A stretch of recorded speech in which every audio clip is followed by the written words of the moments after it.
Oh dear.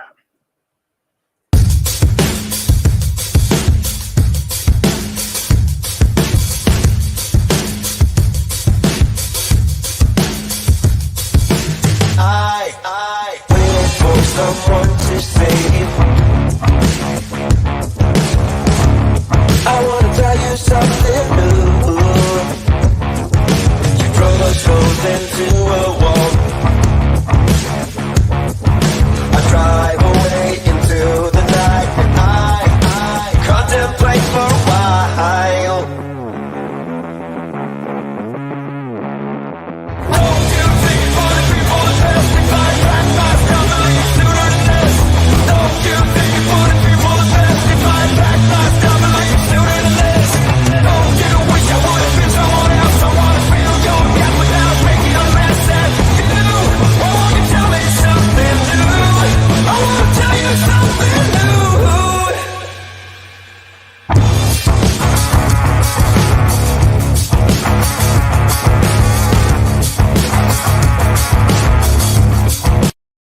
Yes, guys, welcome.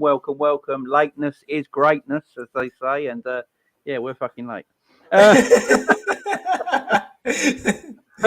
up to everyone in the chat anyway, holding tight. Big up Baz. See Baz in here 6 times. Ryan, Ravi, Raging Pop, Panoff, how you all doing? Hope you're all doing well. Thanks for being here. Cav as well in the chat. Indian Scouser in the chat as well. Big up to everyone. Thank you for joining us for the Spurs Liverpool previews. They're the home team. This should be a good video, guys. We'll go preview the whole game, pick the 11.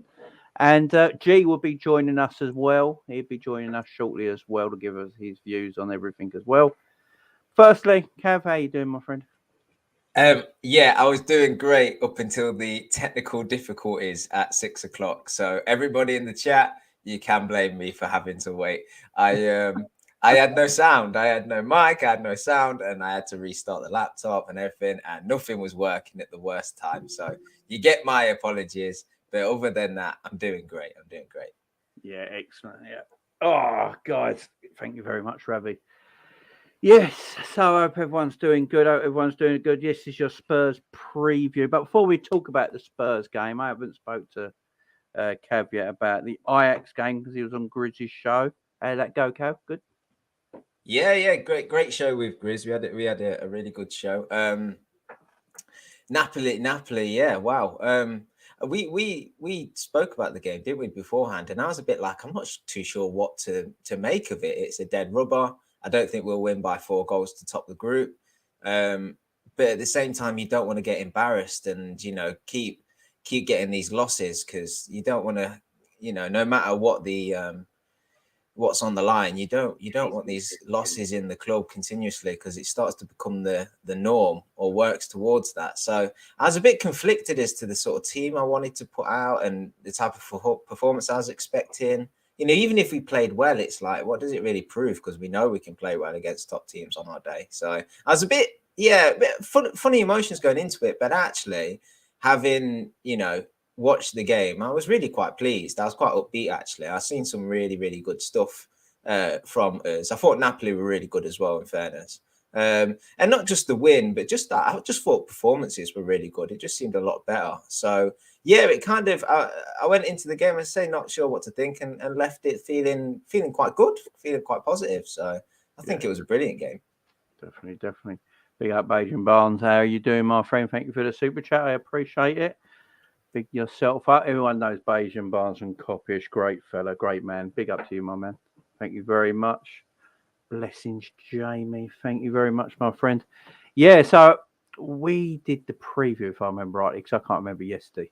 And you were talking about Curtis, weren't you? You were actually saying I can see Curtis playing in this game. And then I think we found out while we were doing it, they was going to play left. Was you on the preview with me?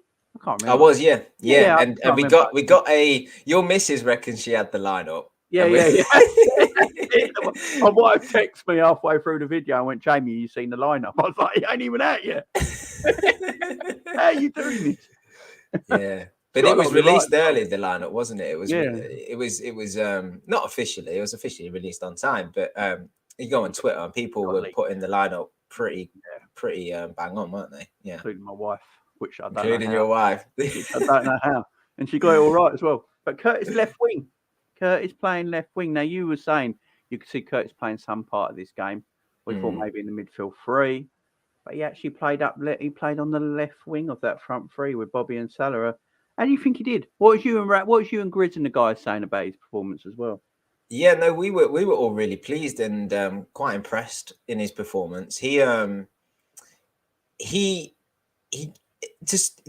the game quite well. He was offering himself for the ball, good touch, good link up play, looked pretty confident, especially for a lad that's been injured, in and out of the team, playing different positions, gets a lot of criticism, especially on social media. He actually played with a lot of confidence, and he was well involved in the game, and he had a couple of chances. He was slipped through with Mo, and he sort of had that chance that he lifted over the keeper, but lifted it over the bar as well. And then he had another one from a header.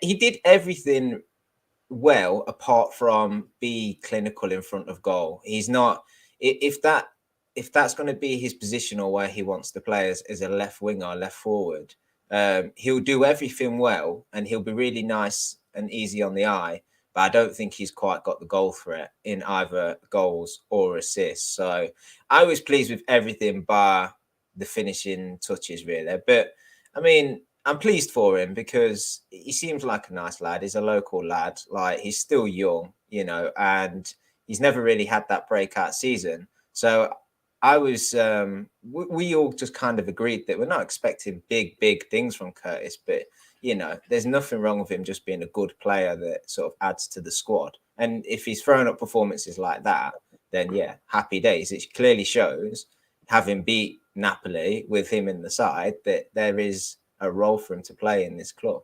Yeah, definitely. Like, I know he's still got a lot of abuse online. There's a lot of people online who just didn't understand what people were saying when they were watching him. I thought he was like a 7 out of 10 for us against Napoli. I think that's what I gave him in the match ratings. Thought he had a really good first half. The 2 chances he had were not the easiest, I will say. I actually think he did really well to beat the goalkeeper to the ball when he lifted it over him, to be fair. Surprised me he got there first, actually. Yeah, I don't know if the keeper bottled it a little bit or, give it just due to Curtis Jones getting there in time. But that was a difficult one. I mean, the header, that's, I don't know if you can class that as a real chance because, to be fair to Curtis, the only one who moved in the box when he saw the flick. Yeah, exactly. Yeah. To be fair to him, he got himself in good positions. What we always say about Curtis, though, and what a lot of people will say is his problem. But for this game, I think it came in good that his hold-up play is good. He can hold on to the ball, and obviously we spoke about before with Curtis Jones that he sometimes holds on for it too long, doesn't get his head up quick enough and releases it. Against Napoli, I thought that's what we needed. At times this season, I actually think that's what we need. Yeah, a player that will come on to the pitch and retain possession. It might not be pleasant on the eye and what everyone wants, but there's times in games where you need that kind of player who will just retain possession and just give it simple. I'm not looking for the blockbuster pass all the time. Retain possession, keep it simple, and give it to players that may be a bit more special and could do something with it. When you're a team that's like playing as well as we have done for the past few years, and we constantly want to see the team free flowing, attacking, fluid play, and then you drop someone like Curtis in there that does hold on to the ball for too long, you get frustrated. But like you say, then you have a season like we're having, and it doesn't have to be a season, maybe even just a game where the team are just struggling to keep hold of the ball and we're just giving it away so often, and then that ultimately means we're being attacked more and losing points. Then you cry out for that player that isn't glitz and glam but can retain the ball well, in tight situations and just keep it ticking over. And it clearly goes to show that there's a place for players like this in your squad, because there will be games that is suited to them. Yeah, definitely. The dog, I can hear the scratching. They're trying to dig in the sofa. But no, you're right. Look, Curtis he had a decent performance. I know everyone goes, he's not still good enough for Liverpool and stuff like that, and he probably ain't. But in that one game, in that moment, I thought Curtis Jones had a decent game, He had a decent game. Especially going up against Napoli, and let's face it, a lot of Liverpool people, a lot of Liverpool creators and stuff like that, YouTube creators, were basically saying that you can't see Liverpool winning the game, even at Anfield. So Curtis held his own, played well, team played well. We got 3 points, same amount of points as Napoli, by the way. And for a team, it makes me laugh. We've got 15 points in the Champions League after 6 games, and we've got 16 points in the Premier League. There's definitely, it's mad at the moment as well. Even with Anfield. Now, I was listening to James Redmond, and big up James Redmond, and he was talking about it as well, saying he's been at Anfield lately, and he's quiet. It is quiet. But for Champions League nights, it's different. It's a different thing. I think the thing with the Anfield crowd, and it's not obviously always not always been like this, and certainly not in like the years we've been going for like the title and stuff, but there is a tendency for the crowd to be a little bit quieter for ordinary league games, and like especially 12:30, 3 o'clock kickoffs, and that it can be quiet, and quite often, certainly through the telly, which probably isn't a good judgment to make. You should judge it off probably being there, but you always hear the away crowd and stuff. And let's not get it wrong, away fans love coming to Anfield, so they're louder there than they are in most other grounds. But the crowd are there when you need them. I think that's the important thing. Like if there's something on the line, or it's a European game and the team needs a lift, they need that extra push, then usually the crowd at Anfield rise to the occasion. So I don't really, when people like, I have mates that support other teams, and they always say, "Oh, Liverpool's a library." After they played, you'll never walk alone. It's silent and this and that. And I'm like, yeah, mate, but you support Leicester, so yeah, they're not going to be they're not going to be rowdy playing you because we just expect to win. Do you know what I mean? But if we met you in the Champions League semi-final, you would see the different atmosphere. So that's all that matters. Is that when it counts, they turn up. And I thought against Napoli, it was a better atmosphere. Yeah, I agree. I definitely agree. So what did you think of the overall performance, though, against Napoli at home? Considering, look, we thought it'd be a tight game. A lot of Liverpool fans thought, we're going to get our arse handed to us here by a Napoli team that I think won 14 in a row at that time, undefeated all season. We're the only team that's beat them. What was your thoughts going into it? When you saw the team sheet, when you sat down in front of the game, what was your first thoughts? My initial first thoughts were that it was stronger than I would have liked to have gone. Like, I didn't necessarily think we needed to play Thiago in there. I thought we would maybe rotate a bit more. But I can understand the reason why he did. Like, this team, it's been a pretty dreadful season so far. Like, you need to start winning games. You need to just get that winning momentum back. And even though it's a dead rubber, it is still against one of the strongest teams in Europe. So if beating them, which we did, would build confidence and a bit of rhythm, fine, I can accept it. I was just fearful that some of the players maybe were looking a bit tired or risk of injuries and stuff. So that was my initial thoughts. But then obviously looking a bit more into the lineup, thought it was weren't too sure what the formation was going to be. I thought it was maybe a 4-3-3, which it turned out to be. I wasn't sure because BT thrown it up as Firmino and Salah up front with Curtis as the 10 in behind. And I kind of thought, well, I can't really see that working with Firmino dropping deep as well. You'd effectively have 2 10s then with Salah up top. I can't see that working out. So it was the 4-3-3 in the end. And I just thought, I was okay with it. I was fine with it. Like I say, knowing it was Napoli, knowing that, if we'd have put out that completely second string side, they could have really played us off the park. And then what would that have done for confidence and the momentum and what have you? So I can understand why he picked the lineup. I was okay with it. And thankfully, we come through the game unscathed. No, I know Milner got a knock on the head, but no other injuries so far. Not what I've heard anyway. So. No. Yeah, I was cool with it. And then Napoli obviously made some changes, but they were still strong themselves, weren't they? Napoli got a good squad. Yeah, they have. And I don't watch Serie A a lot. I'm not going to claim to, but this Napoli team has kind of come out of nowhere. And you think, okay, yeah, every 3 years these teams pop up. Like you compare them to like Atalanta a few years back. Like at some point they get these unknown talents and they manage to get like a starting 11 together and they look great for a season. But actually Napoli have got depth, as you say. So they've obviously been doing some real good recruitment over there. But they played the Georgian lad on the wing, Kevin. Yeah, I called him all watching them. And they played Osimhen, and you know they and Lobotka and Anguissa played. We thought maybe he would have. We thought maybe he was injured, but he played. Di Lorenzo, who's a really good fullback this season as well. So they had some strong lineup, and they played well. They played really well, in fairness, which makes the win even more pleasing in the fact that we didn't just beat a Napoli team that sort of took their eye off the ball or made loads of changes in as a completely different team. Now they played a strong side and they played well in the game, and we managed to overcome that. So that's great. Beautiful. Yeah. Look, it was a good win. I thought we played some good stuff. Right. Look, this fella, he's still. People are still talking about him now, and it does my head in, really does. But Darwin Nunez. I mean, we've got G coming on, so G's not the biggest fan of Darwin, so big up G. But 15-minute cameo. Great, if you ask me. Oh, yeah. He's first, before we get to it, where does Darwin play? Is he a left-sided attacker or is he a number 9? Because this is an argument that's going around social media at the moment. I think G will be on soon as well. He's just messaged me here in a minute.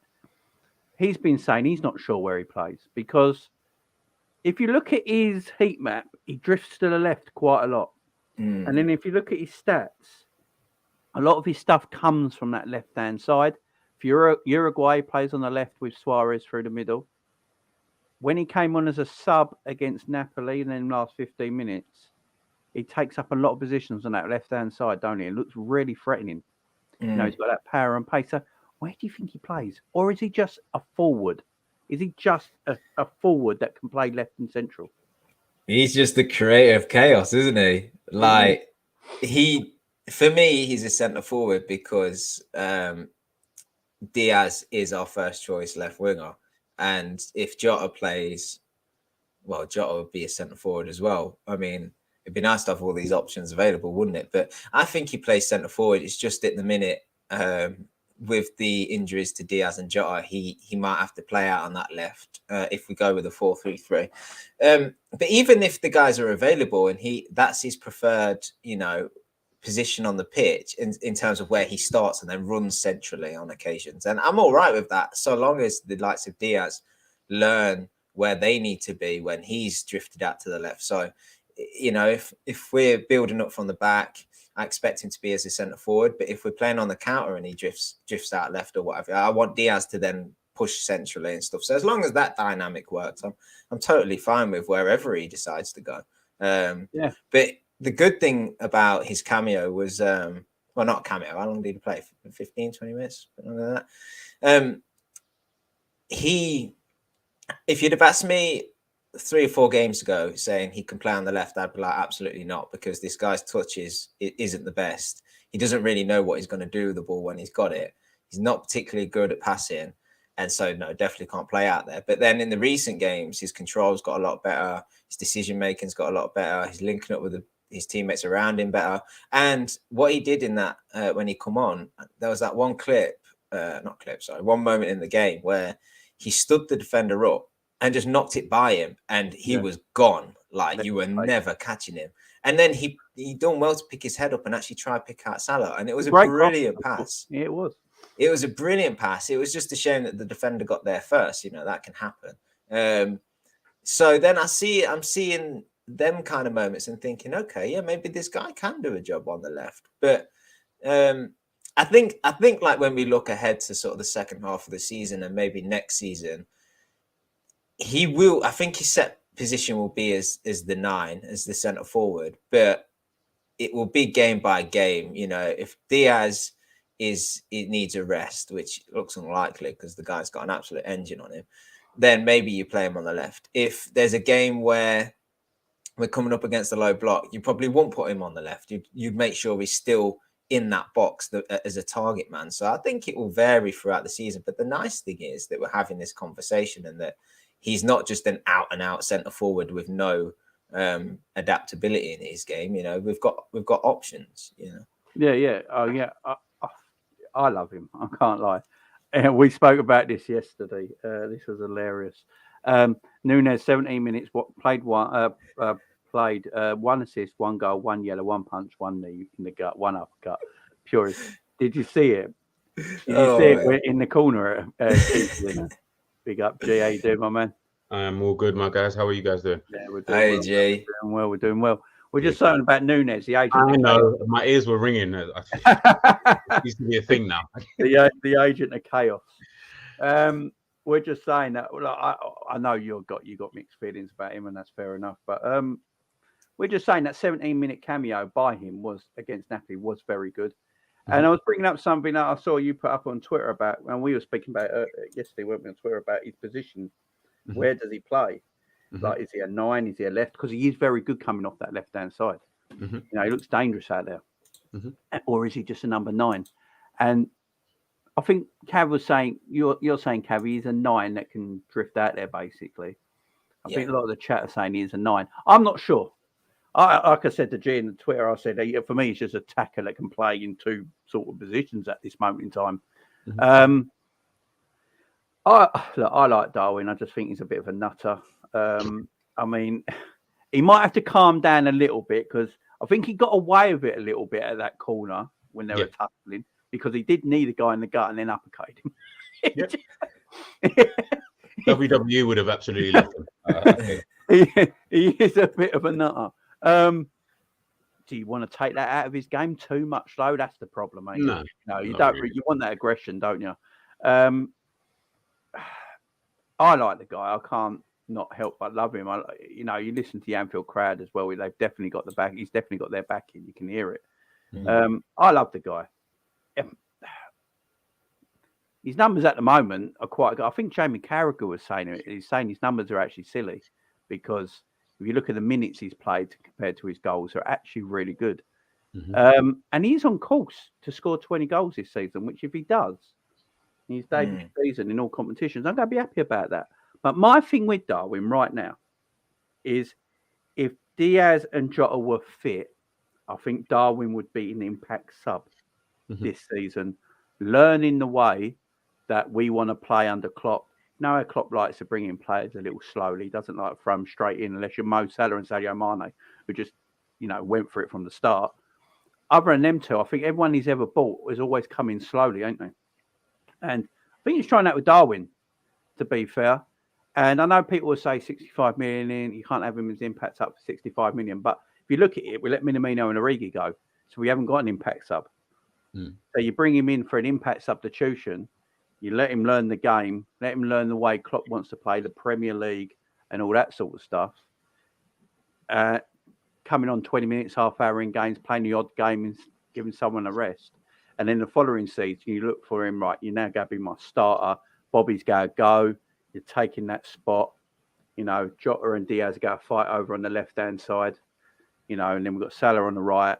We need someone on the right to cover him as well. And that would be our forwards going through, G. I don't know what you think on that. I agree with what you guys were talking about in terms of what his positioning is, because I don't think he's I feel like we'd have to change the way that we play to suit him down the middle. And I don't really see that from Klopp. So I think you're right in terms of he can maybe play in off that left-hand side. I just think when I see him play with like Diaz, that's what I've always said, him and Diaz, they don't work together. It can't work because of how they're literally the exact same player. Do the same job. Yeah. Do the same job. They do it's just one starts on the left and then comes in. The other might start in the middle, but will drift out to the left at all times. Like, that's just his game. He, as I think I heard, was it Cav, you just said it there about the move for the Salah potential chance, and then the defender got on the end of it. Like, that's his game. That's exactly what he wants to do. He doesn't want to go down the middle, you can tell, because all he ever does is run to the right or run to the left, because he wants to get a bit more involved in the game. He wants to be a part of the build-up and stuff. Why, I don't know, because your touch is awful, but he wants to be a part of the build-up, which is good. So if he wants to be a part of the build-up, that's why I look at him and say, it's just a catch-22, I guess. I mean, it's a good catch-22 as well, because then it gives you more options in terms of who can play and where they can play and stuff like that. But I'm looking for a number 9, and I think Liverpool miss an out-and-out someone who just puts the ball in the back of the net, because we have too many chances sometimes, and you just think to yourself, yes, Salah, he's a good finisher, especially on his day. Nunez can finish, the rest are not really convincing, if I'm being honest. So I'm just looking at it and thinking, if you have someone like Nunez, that's why I keep thinking to myself, Liverpool have to go out and get a number 9. They have to get one. They have to get a guy who just sits in the middle. He just puts the ball in the back of the net. That's it. But then you can play him alongside a Nunez, because then Nunez can do the dog work. He can do all of the running on, and because Nunez is big, he's strong, he's fast, so he can then do that for whoever that number 9, might be in the end. And then that number 9, his job, just put the ball in the back of the net, mate. That's it. So you just basically want a tapping person. Yeah. Like a Kane, a Haaland sort of thing. The thing is, it doesn't even have to be someone of that kind of. Don't have to be that caliber, because the chances are great. You can have an all right striker. You can have a Callum Wilson as your number 9 for Liverpool. Yes, Callum Wilson would score a lot of goals because of the chances are great. I do get that.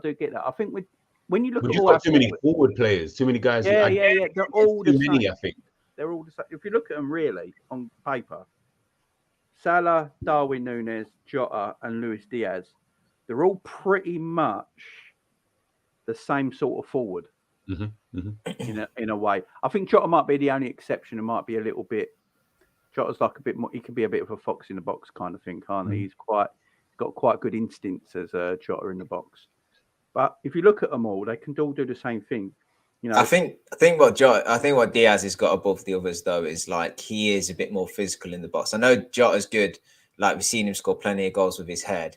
Got a good leap on him and took some away. But I think Nunez has got that ability above the other two to read where the ball's going. He gets across his man. He makes very quick movements in the box. And I think that's what will make him into a 9 over the other two. Is there? I think, although you're right, Jota is a bit of a fox in the box and like he's deadly at times. I just think Nunez's movement in the box is a bit better.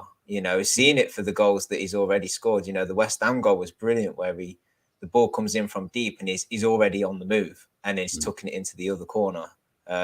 He's also a threat from corners as well, as we're seeing. Yeah, so he's got that sort of aerial and physicalness about him as well. Well, we'll say with Darwin, right? Now, this is say Darwin we play, because I think 4-3-3 is the way we should play. I watched the Napoli game back a couple of times now. If you want to get the best out of all our players, I think it is 4-3-3 at this moment in time. I really do. Especially for Mo. Especially for Mo. I think if you listen to Mo's interview after the game, he basically wants to play 4-3-3. He hates all that 4-2-3-1 shit and stuff like that. He wants to be involved in the game. So if you want to get the best out of one, here's something for you. A lot of people are still a bit unsure on Luis Diaz because of his finishing. Does everything else beautifully. His aggression's great. His pressing's amazing. His work rate's tremendous. He's great dribbler, good pace. But I think if you play Darwin the whole season at left side of attack, he would score more goals. Yeah. And that's the one thing we want with Luis Diaz.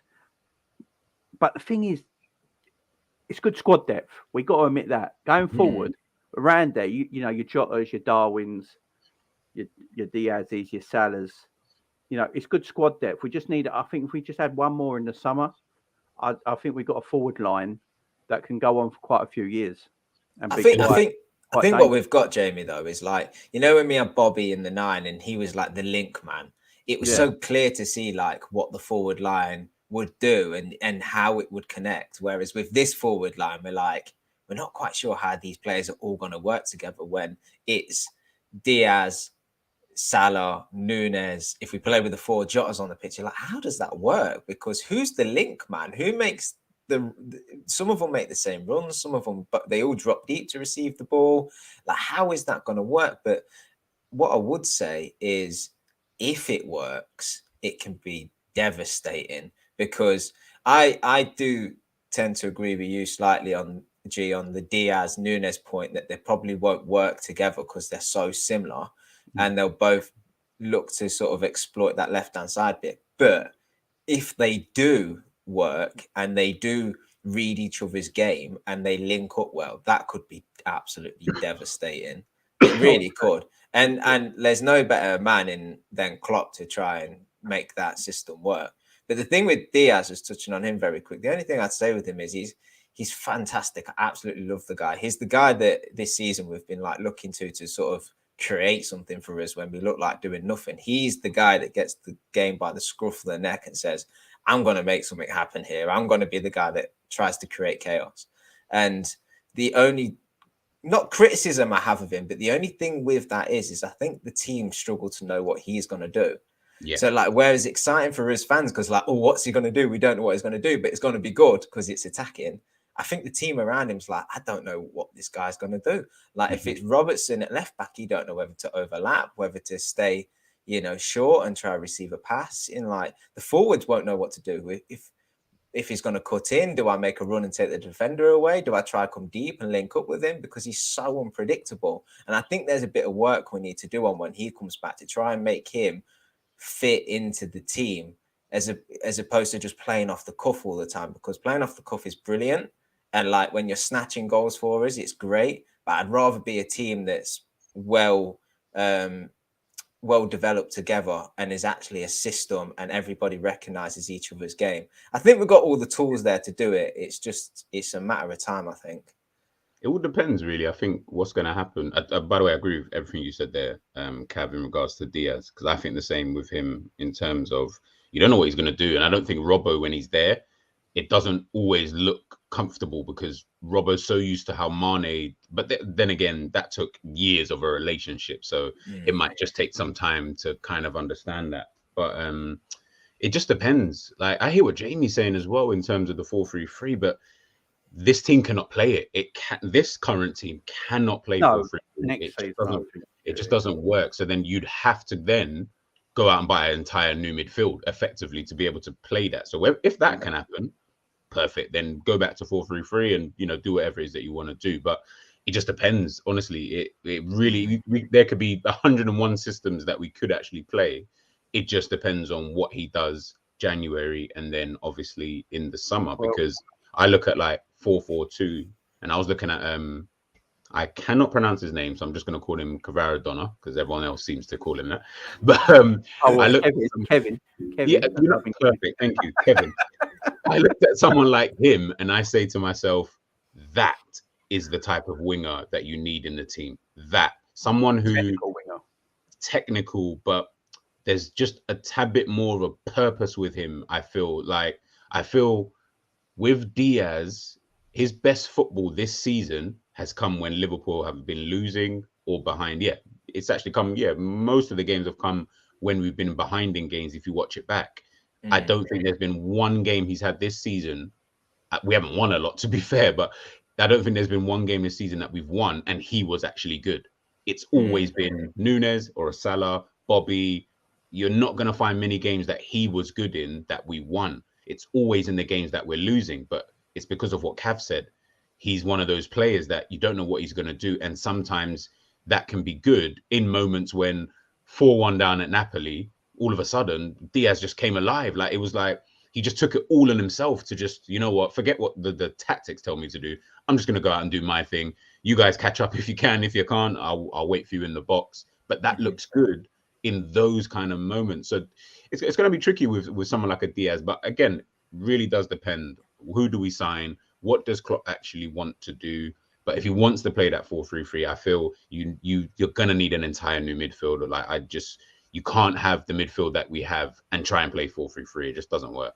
Yeah, I agree with that. Big up to Akash. Thank you very much for the super chat. Big up to you, my friend.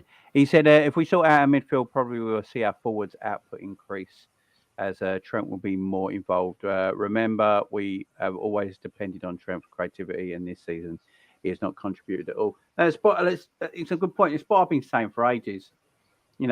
Liverpool never had a midfield that was creative. Their midfield was the engine and controlled games of football, and it allowed our fullbacks to be creative. And that's why the output from our fullbacks and our forwards were ridiculous. But nothing really happened in the midfield area for assists or shots or goals or anything because they controlled the game. You know, no one really got on our defence like they do now because the midfield was able to control everything. And, you know, we could play that high line where we're controlling games of football. Right now, unfortunately, they're the same players, but, you know, age is catching up with them. And no matter how fit they look and how fit they feel, you know, a 40-year-old man like myself, I'm not going to be... I don't look great, but if I did look great,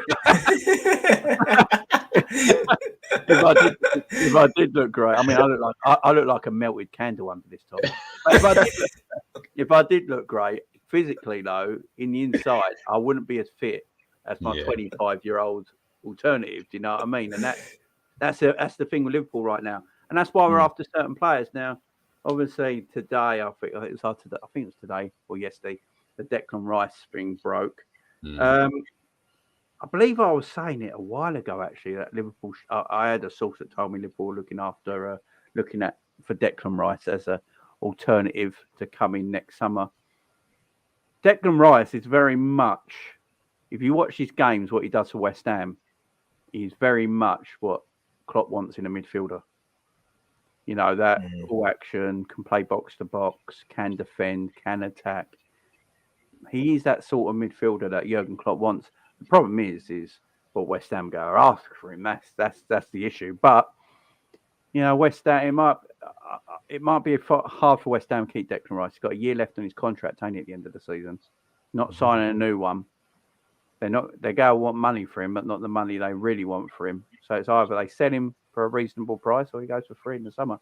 Kev, what do you reckon of Declan Rice? Do you think it's just rumours, or do you think Liverpool might be interested in someone like Declan Rice? They'd definitely be interested, of course, because he's a very good player. He's English, he's Premier League experienced. So yeah, they're going to be interested. Of course they are. They're going to be keeping tabs on him. With regards to the interest and how strong it is, I think anything at this point in the season is a bit speculation. I even think the Jude stuff, it's a bit hard to really believe anything that's being said because who really knows? Like these decisions will be made when literally the two clubs are talking to each other. Anything up to that point is just speculation and hearsay, you know. So I find it hard to believe that it's genuine, although it might be, you know. But as with regards to the player, he had a really good season last season, and I watched him a little bit, and I didn't really see what it was all about. To be honest, I think I might have just had my blinkers on because I was watching how good Liverpool were and thinking, he won't get into our team, or it would be a backup to Fabinho. Oh, I'm not fussed about him. But actually having looked at our failings this season and then watched him a little bit more, I'm a bit like, actually, yeah, that is perhaps a player we could do within our midfield. He is everything that you've just said. He's box to box. He's high energy. He wins tackles. You know, he's a good reader of the game. His position is quite good. Once he wins the challenge as well, he doesn't dilly-dally on it. You know, he'll break into space or release it, which I quite like. That's key to our sort of tempo as well. He does. I've watched a few games where he's sort of carrying the ball and he kind of gets caught on it a little bit. But I mean, he's going to have some flaws in his game, isn't he? But I think he's a very good player. I think if you could get him for the right amount, and the right amount for Liverpool being to allow you to get two others, then yeah, I'd be all over Declan Rice. If we look at the best DMs in the league, all right? Look at the best DMs in the league. He's top 5 in the Premier League for me. Yeah. It's where he plays. I mean, he plays for West Ham. But he's top 5 DMs, and I look at NG and I just think that's the sort of, if we go by a midfielder, it's homegrown as well, and it's all that sort. Because you've got to remember all this counts, guys. If we're letting Milner, Ox, you know, all go in the summer, and other youth players and all that leave in the summer, we need an English quota. So players like Rice will be what Liverpool might be looking at, but he does scream a Jurgen Klopp kind of midfielder to me. Does he? You? Yes, listen, I was like Cav. I was not sold on the guy. Like a few seasons ago, if you'd asked me about Rice, I would have said, I mean, I like Basmati instead, but you know, I don't really have a massive great choice of rices that I do like. But Just a bit more flavour. Just a bit more. yeah, it's a bit more flavor. You know what I mean? But again, like Gav, man, I've watched him now in the last year, last season and this season properly, and watching him again, I'm thinking exactly what you're thinking, Jamie. He's the type of player that we should be getting. Like, but again, it goes back to we've got to remember all of this comes down to what Klopp is going to do. We've got to remember Klopp bought a right winger in Harvey Elliott and turned him into a central midfielder. He bought a number 10 in Carvalho and made him into a left winger / central midfielder. He bought in Curtis Jones from the academy, who's a left winger number 10, and he put him central midfield. Thiago, who was originally a ball playing kind of Modric kind of midfielder, and has turned him into like a bit of an engine. So this has always just been my worry, is just, are you going to get that player coming to Liverpool? Is he going to do the job that he does at West Ham here? If he does, fantastic. That's the kind of player I want to see. If he doesn't, and he kind of gets a bit like Diaz, who I think has been kind of shackled a bit in terms of not really allowed to express as much, unless, as I said, we're losing games and stuff like that. Then it's free for all and just do what you want kind of thing. That is just it's just my worry. It really is. It's honestly just my worry, like, because I think Klopp's good at when he gets the right player, which is funny because he's been talking about signing the right player for ages. When he does get that right player, you've seen it. Champions League, Premier League, full trophy, like that then works. But maybe because we're all looking for, obviously we're looking for upgrades and things like that, and maybe a kind of a different way of playing and style and stuff like that. So I'm just that would be my only worry is, for example, Bellingham. We all know what Bellingham can do, but you're not going to get Dortmund Bellingham because he can't play that way here. It is just impossible. We don't play that kind of way for him, where he's got a bit more of a free license to kind of roam. Remember, our midfield is supposed to be rigid. It's supposed to be stern. You know, we don't have many players just going off and, you know, we don't have no one who scores in there. Bellingham loves to go and get a goal, and, you know, he impacts the game, you know, further up the field, and he can get back. But I think he's better going forward than he is coming back. So then I'm worried, does that work in Klopp's midfield? Does he think that Bellingham will just be a Henderson? Does he think that Rice will just be a Fabinho? Does he think that Enzo Fernandez might just be a Thiago? Like, I don't know. It just depends on how he fits it in. If we just left the players, like, let's say in a fantasy FIFA world, we got Enzo Fernandez, Declan Rice, and Jude Bellingham. Let's just say in a fantasy world, in terms of the player and their profile, in my mind, that's a brilliant team.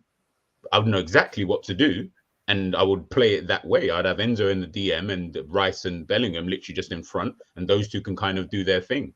But then will that work for everyone else in terms of, will Bellingham track Trent? Will he really actually be worrying about what Trent's doing? Will Rice, will he help out on the left-hand side with Robertson?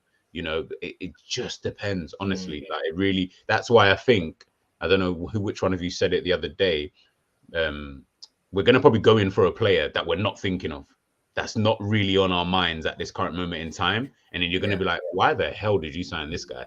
But then you'll see it probably on the pitch. I get it now. I get it. We do that. Like, yeah, I never even knew we was in for Fabinho. Then he's signing the thing. Oh yeah, you know what I mean? Like, things amazing. like that. I love that. We do that. I mean, like, I didn't even know we were buying Jota, and then we bought Thiago, and then 24 hours later we bought Jota. It was like, okay, all right, this is what we're doing, is it? It's like, I think that comes down to money, though, Jamie, because like, as we've seen with this whole Jude thing, when a player's name is bandied around Liverpool for so long, the fee just goes up and up and up. Yeah. And Liverpool know this. That's why they put so little out into the media now with regards to who they're interested in and what have you. But they want to keep it all low key. They want to keep their cards so close to their chest that they can just, when they're convinced by a player, can just go in and snap and get the deal that they think's right, or they'll walk away. But if they put it out now, they're interested in Rice, and it genuinely come from like one of the close reporters to the club, West Ham are just going to be like, yeah, cool. Say we valued him at 60. We're just going to say 80 now. Whereas if Liverpool turn up in, January the 1st and go, look, we got 60 million here. We really like the player. Can we take him in the summer, sign a deal now or what have you? It's a different type of conversation. So that's why I think they act in that way, because they FSG especially, before Klopp came, they got burnt so often with all of that, some of the signings they made and paying stupid fees for. I think they've learnt the lesson. It's not good for us fans because we want to hear about this stuff early, don't we? We'd love to hear about the players we're going to get in January, but it's just sensible business, I think. Yeah, big out of cash again with the big super chat. Watched all our matches this season, and I'll take Sandro, how do you say his name? Tonali and Enzo over Jude or Rice. They'll be much more realistic with suit Klopp style. Yeah, I like. I was watching Juventus PSG last night, which I'm not going to get that 90 minutes back, man. Yes. Jesus Christ. PSG play the deadest football for a team with so many quality players in it. I've watched PSG quite a few times now. Their actual football is so slow and weird. They just play side to side and backwards all the time. And then as soon as it comes to Messi and Mbappe or Neymar, that's when things happen. But before that, literally, they're dead to watch, man. But the Juventus had Locatelli. Is that pronouncing it right? Locatelli, I liked him. I like Locatelli. And who's the geezer for PSG? He was linked to Arsenal a couple of seasons back. I like Locatelli. And the geezer who played for PSG last night, Tavar, what's his name?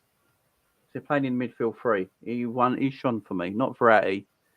Vitinha or Vitinha. Yeah. I liked him. He looked good. I think they only signed him in the summer as well. Yeah, Carlos Sola. I don't know how they got him. Sort of player I'd like to have been in for, to be honest. But we're apparently big fans of Valverde, yeah. Like Liverpool, Jurgen Klopp really likes Valverde. Yeah. Right? For me, right? For me, he's top 5 best players in the world at the moment, Valverde. Yeah. Man, yeah. Real Madrid bought him for 4 million. Where were we? Right, I will say this, right? I have been high on our recruitment, the way we do business, right? I have been high on it. But now I look at it back at sometimes, I'm thinking, right, there's a lot of players that Liverpool are always interested in. They go somewhere else and then we end up buying them for a higher fee. Yeah. Like Kevin at Napoli, right? I think he went to Napoli for 10 mil, right? Right.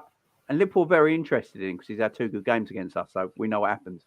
And it's going to cost you 80 mil to buy him. Where was our scouts and recruitment when these players... Like, if we like Valverde that much, why weren't we looking at him when he was a lot cheaper? Why were we looking at Kevin when he was 10 million? Now, why to these kind of like he's gone to Madrid? It's not like he went to bloody West Ham. If he went to like West Ham, I'd understand. I'd say, maybe we just wanted to see what he can do first. But he's gone to Madrid. Like, where are these scouts? So sorry for But even at the point in which like Madrid are interested, say we've been monitoring and we see Madrid are interested, we've got to think, 4 million. There might be something there. The only thing I would say is that Madrid are probably offering, and I don't know this for a fact, but they're probably offering better wages for a youngster than maybe we would want to offer for a youngster. But I think one of the teams without that pops into my head that were good for this was Chelsea. If there was ever a player that was a bit uncertain in Europe, not sure if they'd do it in the league, but are doing well in their leagues, they would go out and get them. And they might not be there for long. They might be there for a season or 2 and then they'd move on. But I feel like Liverpool, the price range where we're talking about these players going for less than 10 million, less than 15, 20 million, I think they're worth a chance at this stage because, like look at Kevin who went to Napoli, right? Kevin thing's going to catch on. It's going to catch 8 or 9 million. It doesn't matter if he is going to be great in Serie A. He might not even do it in the league. But if you'd have signed him and brought him to Liverpool for 10 million, it's clear he would have been good in a league somewhere. So you'll make your money back, surely. That price point, I think it is worth to take a chance on if you see quality in that player, because there's no way that, I don't know where he was prior to Napoli, but there's no way that he was showing absolutely nothing and then Napoli signed him. There must have been signs there that he's a good player. So then you look at the fee for 10 million and you go, just take the chance. It's 10 million. I mean, in football terms, like I say, if it don't work out, he gets to Liverpool and you're like, nah, this ain't working out. You'll sell him back to the Serie A, or you'll sell him to La Liga or, Liga and stuff, and you'll make that 10 million back. But unless you go out and try sign these players, you're never gonna have the shout. And then, like you say, Jamie, you get them when they're at the big clubs already.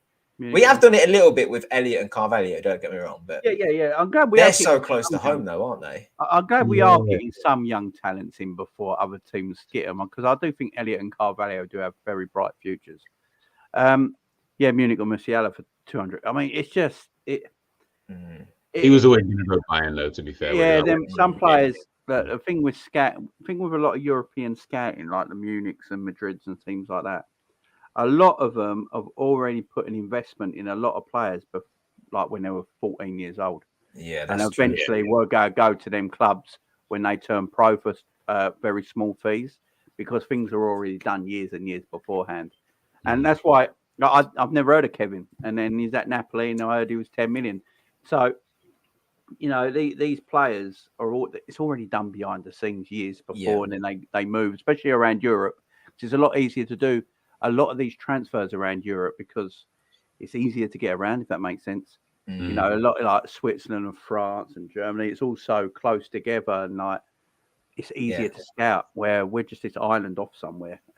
It's a good point though, Jamie. Like we of course we've got great players in our first team and in our younger age groups. Ben Doat, Musalowski.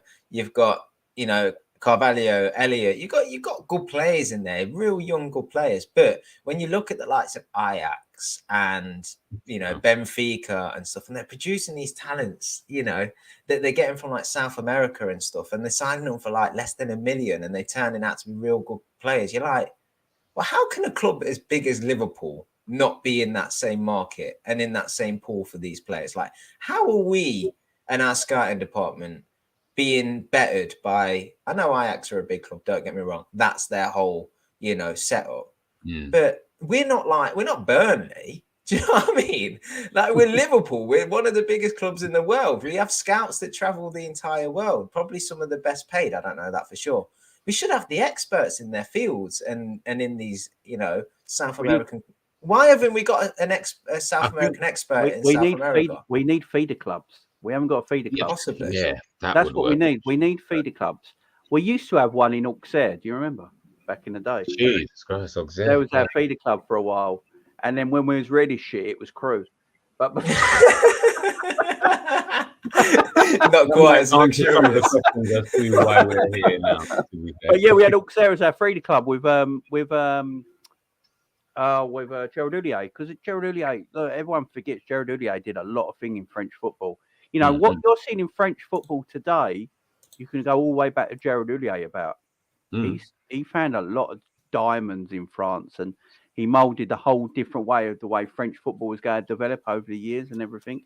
And he, when he came to Liverpool, he had that feeder thing with Auxerre, so we had a feeder club there.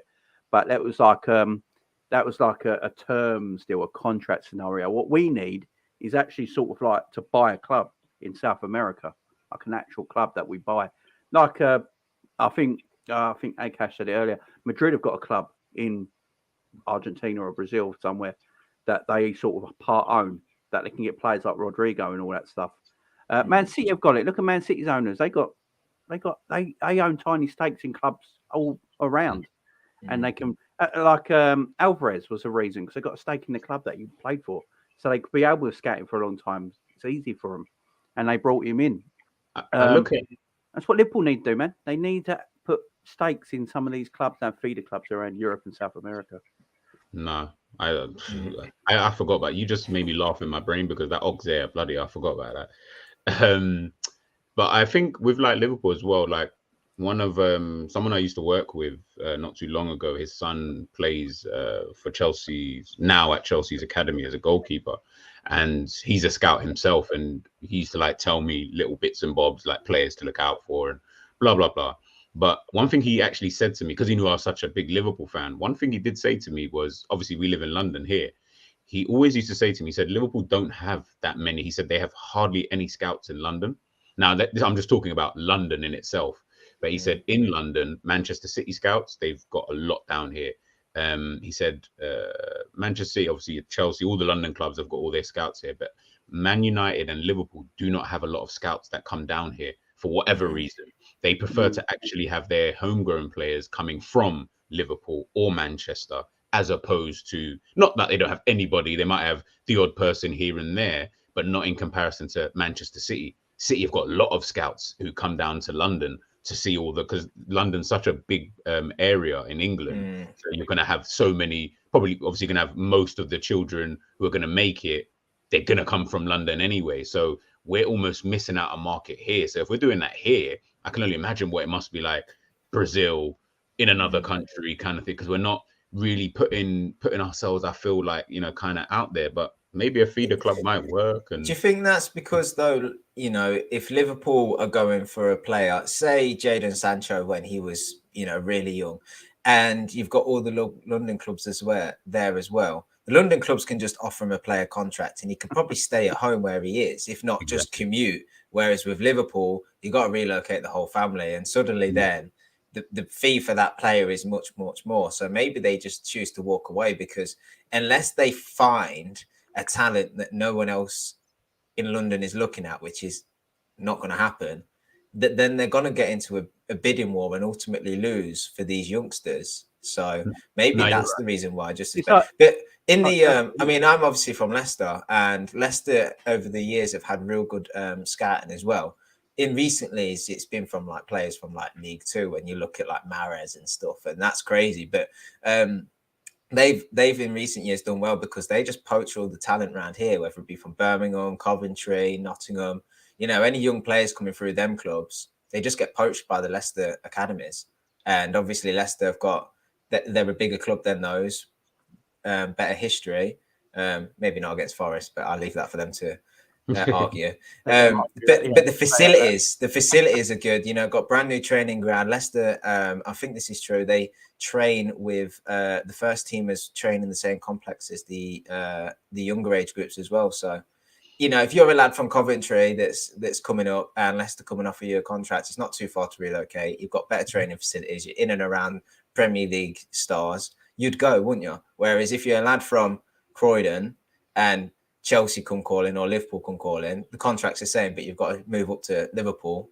You're not going to do it, are you? You know, these are still young lads, you know. The opportunity is the same. You just pick the easiest route, which would be. I mean, unless you support Liverpool, but then, I mean, that's really just. Even then, it was like you wouldn't. Obviously, your family are going to probably make that decision for you anyway if you're so young. That's true. So it's going to be, even if I supported Liverpool, to then tell my mum, all right, so can we relocate all the way up to Liverpool?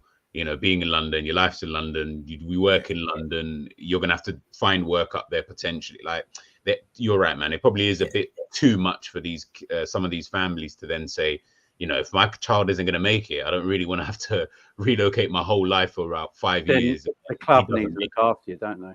That's the only thing. The club need to look after you. That, I mean, the clubs, most of these, when they do go from south to north, I mean, it is a long way. I mean, what is it, 200 miles to Liverpool from London? It is a long way. You know, you're going up there, you're staying up there. You ain't coming back, are you? Back and up and down all the time. So the club will need to like house you, buy your house, sort you out, schools, all that sort of stuff would have to be done by the club. They should be looking after you in that case. And then if anything happens and your kid don't make it, there should be a contingent plan where they can take you back down south and everything's kosher. So the club should look after you in them sort of ways. But yeah, it's an interesting one because I don't think our youth system is that great. Yeah, it's not. I look at our academy. There is some players there, but I mean, Ben Doak, he what I've seen of him, he does. I want to see him in the first team. Yeah, there's no reason for him not to be in the squad against Derby. Yes. No, but not even that. Why couldn't he be on the? I watched Manchester City yesterday. 17-year-old scored on his debut, right back. Like, why can't Ben Doak have been on the bench? We had a dead rubber. We will never beat in Napoli. We will never top in that group. That should have been a game that you go out and you see Bajcetic start, you see Ben Doak start. Just to start, you don't have to play the 90 minutes, but just to start, see how they are, test them a little bit, because you kind of do need to see how they do under pressure, and then bring them off. Bring on your Thiagos or your Salahs, and Salah doesn't need to play. It's no benefit of him to actually play. If anything, I'll tell you what, with that game though, right? Because I watched it back. And I like watching games of football back when you can take the emotion out of it and you will watch it a bit more. And I was watching it and thinking, do you know what? We could have actually beat Napoli 4-0 in that game, because the chances we had in the first half, then we took our chances in the second half. I'm looking back at it now and thinking, you know what? We could have actually. I was shocked that Napoli played their first team. I mean, that shocked me as well. I mean, with all the rotation, though, like you were saying there, Jake, I've been watching a lot of the teams around Europe in their dead games, in rubber games that don't really matter too much. PSG put out a pretty strong team against Juventus. I mean, Messi and Mbappe starting. Liverpool put out a strong team. Napoli put out their first team, considering they got Atalanta the weekend. You know, a lot of teams. I don't know what it is. That I know it's 3 million a win, but it's. I think a lot of it is money and principle. You know, I think they think, right, if this is the biggest competition in club football, it's been shown all around the world. We can't really go out there and put the kids out there and beat teams out there. Maybe that's the thing on the mountains. But us as fans, we're like, we don't give a shit about all that. We don't want, you know, our boys to be injured and hurt. Yeah. And talking about injuries and hurt before we get to the Tottenham game and start to digest it, like this World Cup this winter is ridiculous. We're going to get players that are not going to be playing in this World Cup because of niggling injuries, and I think it's a joke. Ben Chilwell, he's not going to play for England now. So England lost one of their better left backs. He's done. He's done his hamstring. They think it's grade 3 as well, so he could be out for the whole season yet. Wow. You know, I heard today Timo Werner's going to miss the World Cup now. Yeah. He got injured for Leipzig. We're asking it. We have just finished the Champions League 6 weeks early. It's meant to be finished in the second week in December. So that Liverpool-Napoli game shouldn't have been until 6 weeks' time. We have fitted so much football in before a World Cup. And I've got to say one thing. Did anyone see Jurgen Klopp's interview on Sky News? When he was asked about the World Cup. Oh, no. I've seen bits, Jamie, but go on. Yeah, basically he was saying that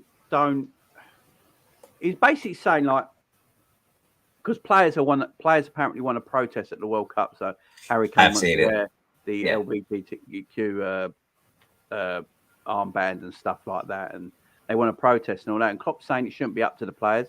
The players should be just going there to play a game of football and, you know, play in the World Cup. It should be a once in a lifetime thing. Where the protest should have been was years ago when they knew Qatar was getting the World Cup, not a few weeks before you start a World Cup. It's pointless now. It's too late. Now, where was everyone protesting before it all happened? It was actually a really good interview by Jurgen Klopp. He actually came across, he came across better than any the Prime Minister right now. Who is? Who doesn't? But it was a good interview. Did you see Van Dijk's overlap? Yes. He was speaking about the world, and I found that quite interesting when I was listening to it, because he spoke about the Southampton game, and he even said it, you know, it's like he said it, and I think he caught himself when he said it, so he kind of went a bit back a little bit, but he was just speaking, I think when Gary was asking him, you know, do players, have they got that on their mind, and blah, blah, blah, and he said, look, even in that Southampton game, there's going to be players from both sides who are kind of thinking about the world, like, you know, you're going to go from Southampton and then next week you're playing in the World Cup. It's like, there'll be no tackles. No tackles. I think it's going to be no tackle. I think that will be a game where we will draw, because I don't think both teams are going to go hammer and tongs purely because every players are going to be playing within themselves a little bit. Certain players, not everyone. Every team in the Premier League, that last game before the World Cup for every team in the Premier League is going to be weird, man. I don't think you see any hard challenges, any tackles. No. Because everyone's going to be like, well, you know, as soon as this game's finished, we're all packing our bags and going to our countries for the World Cup. Yeah. No one wants to miss a World Cup. It's a once in a lifetime thing. You may only ever play one World Cup your whole career. You know, you don't get injured. And I've said this about Virgil all season. I honestly believe, I don't care what anyone says, I literally honestly believe he's got it too much in his mind that he wants to play the World Cup because he missed the Euros. Because he missed the Euros of injury, and he's 30 now. This might be his last World Cup. He's going to be 34, 35 when the next World Cup comes around. I just think he's had it in his mind the whole season so far that I've just got to be careful because I want to play the World Cup. I'm the Netherlands captain. I missed the Euros because of injury. I can't let that happen again. Because if you look at the way, but if you literally go back and look at the way Virgil's been playing all season, he's pulling out of everything. Mm. You know, I haven't pulled out my wife that quick as fuck. Right? And Virgil. Yeah, the difference is Virgil's playing 90 minutes, Jamie. Yeah, well, this is it, you know.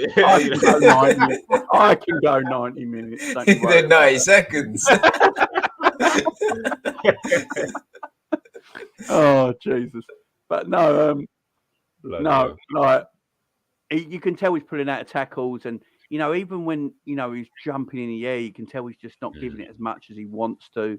I'm telling you, when you watch him in the World Cup, you're all going to be pissed off because you go, fuck me, that's the real Virgil. Yeah. You're all going to be like, fuck's sake. And to be fair, I don't think it's only him. I've seen a lot of players around Europe and all that playing. I think I'm just not quite playing to the... Yeah. Apart from probably De Bruyne, I don't think a lot of players are playing to the top of their game, especially coming up there now. They're all worried about getting injuries, and it's bad, man. You know, I feel for these players. You know, Timo Werner missing the World Cup. You know, because he's playing a Champions League game that should have been in 6 weeks' time, just to cram it all in. UEFA and FIFA are pretty disgusting, to be fair. I mean. What they're doing to footballers, they don't care about the players. They don't give a shit about players. They don't care about them. Their health don't matter to them. As long as they're making the green, they don't care about these players. They're just used and abused, if you ask me. And the Premier League, look, I know a lot of people saying the Premier League should help them out because of the World Cup. Why does the Premier League care about the World Cup? But this is the trouble. All the different organisations are looking after their own competition, aren't they? That's the trouble, yeah. Yeah, it's just mad, and I feel for the players, and hopefully, you know, why was there international football as well this season when there's a World Cup coming up? I mean, stop here. Why was there international football friendlies after the season finished? It made no sense. Let these players rest, man. Let them rest. Well, the thing is, Jamie, like that's why I'm proud to have a manager like Klopp, because he's the only guy that says it. Like all the other managers, they might allude to it at times, but they talk in riddles. Like Klopp just says it, doesn't he? He just says it as it is, and then he gets flagged off for it. And then like, well, you're asking him the question. What do you want him to say? Yeah, he was right. I mean, he was saying when he was talking about the players, he was saying, no, don't blame the players for going and playing. You know, some of them were 10 years old when the decision was made to host the World Cup there. So, you know, how can you blame these guys? They can't. He says yes, they can turn around and say no, they're not going. But they're being asked to represent their country, so then they'll get a backlash from that. You know, it's just he is right. And I don't know if I've got rose-tinted glasses on, but I quite often feel like when Klopp talks about stuff that's about football, but not about the games as such, the stuff around football and organisations and stuff, he's quite often right. You know, the only thing I will say about Klopp though is when he says players are tired and he plays them in needless games. Then I will say, Jurgen, really makes sense. Jurgen. That's when you need. You might want to think it. Just don't say it, man. His manager's in the background going, literally like. Right, let's get on to Spurs. I've got to read some stuff out for this because this Spurs game coming up. For me, it's must win. Spurs and Southampton are must win before we leave for the World Cup.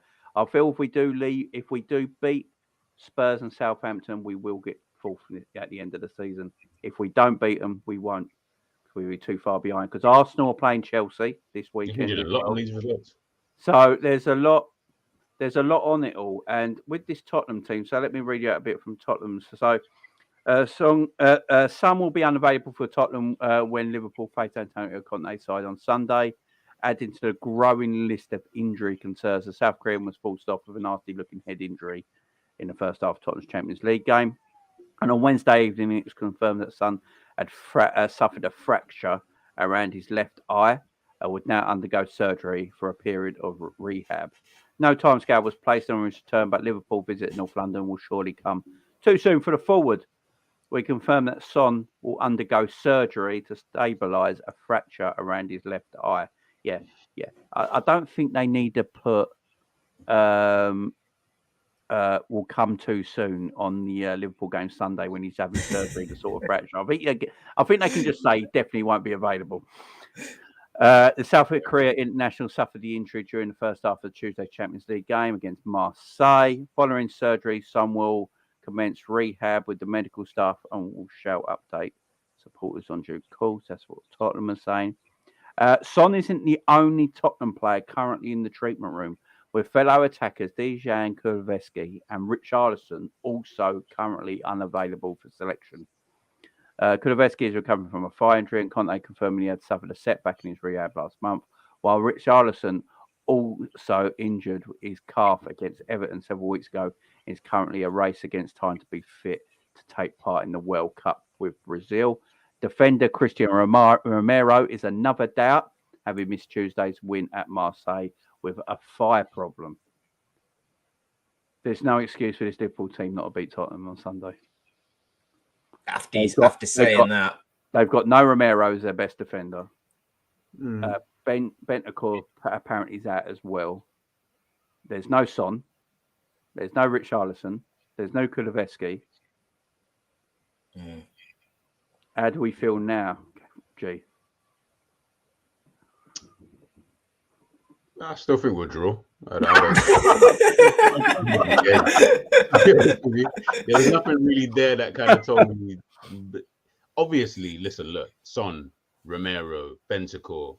I'm not really looking at Kuleveski too much because he hasn't been there for a little while now. So Richarlison will be a miss. Richarlison maybe, he will. Especially against us, yeah. Yeah, I just. What have we seen this season? What have we seen? Nottingham Forest, Brighton, Leeds, Crystal Palace, Fulham. So there's no evidence to say yes, that will work. Can't get your hopes up. And I think Tottenham at home, and I said this before with the Forest game, they're going to be up for it. They're sitting in the league and they're thinking we can push Manchester City and Arsenal up in that league. Antonio Conte is going to have them so on it. You're not going. You won't even know what hit us. I promise you, we're not going to know what hit us. Forget who they play. It's just going to be more about the tempo of the game. They will suck that tempo out of that game like there's no tomorrow. But that works for Tottenham. It doesn't work for us. We can't play against these low blocks, and they're probably one of as boring as the lowest low block you've ever seen. On Jesus Christ! They might as well play on the line with the goalkeeper. I think a game like this, yes, on paper, I'm looking at it and I'm thinking, well, we should actually, we should win. To be honest with you, but when you, if you actually analyze it, no, I still think a draw. I think we're not in any form.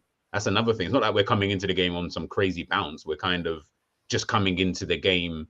Yeah, we won 2-0 against Napoli, but I feel like Napoli weren't really coming out of second gear kind of thing. And it was like one of those kind of performances. If Tottenham suck the game out, don't worry about it. It'll be a draw and it will just be one of them kind of games, man. I think Kane as well, he's still going to be there. He's going to be another danger man. Someone like Lucas Moura, I don't rate him, but him running at your centre backs, you really don't want that. You really don't want him running at your defense and stuff like that. So they'll be able to utilize players in different kind of ways. I don't know if you mentioned Højbjerg, but again, if we lose that midfield battle, will we win it? Who's going to play in the midfield for us? It's still going to be a tricky game. Don't sleep on Tottenham, man. We slept on Nottingham Forest, and we can't sleep on them. But what I will say about Spurs, it limits their counter attack against us, which I am pretty, because when we played Spurs recently, like we play that high line, we try and dominate, and then they have that counter attack with Son on the other wing, Kuleveski on the other wing, Kane coming deep. That counter attack is always a threat. With no Son, no Richarlison, no Kuleveski, their counter attack is nowhere going to be near as a threat. Kane, I'll be surprised how many times Kane touches the ball Sunday. I think Conte is going to play this game for a draw. Yeah. I think he's going to go into this game for a draw. I think he's going to sit back extremely deep, as you said already. I think we'll have most of the possession. I think my worry is, Cav, is the possession all going to be in front of Tottenham. So we need a plan to get in behind their attack, because look, listening to players they've got away, there's no way they can go toe to toe with Liverpool on Sunday. No. When we have Darwin and Salah up top, they haven't got that pace and energy up top right now. So How do you think it's going to go? Exactly as you've just said. Like, I hate playing Spurs because they are the perfect team to play against and a good Liverpool side. It doesn't matter how good we are, how informed we are, our style of play just gets nullified and counted on against Spurs, right? And it don't always mean we don't lose, but we always draw. That's the thing. And but in them draws, they carve us open. Like, I'm not gonna lie, go back and watch the Spurs games. There's chances where they're one-on-one with Ali, and it's just for pure goalkeeping brilliance or last-ditch challenges that really get us out of the hole, because that ball threaded into Kane's feet, rolls the defender, Son's on his bike. It just kills us when we're playing so high up the pitch. But like you guys have said, they've got injuries up front, so they're not really going to be able to do that, I don't think.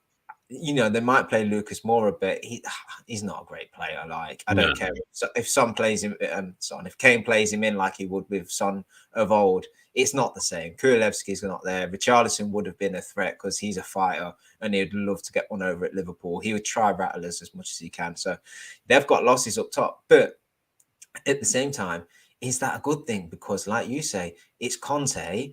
He's got no forwards other than Kane. He's just going to go back to just sitting back and defending, and then see what they can get on, you know, on the break maybe, or at set pieces. It's just going to be so defensive, and that's the one thing Liverpool seem to struggle against, is a real low block team, and their low block will literally be 10 men behind the ball.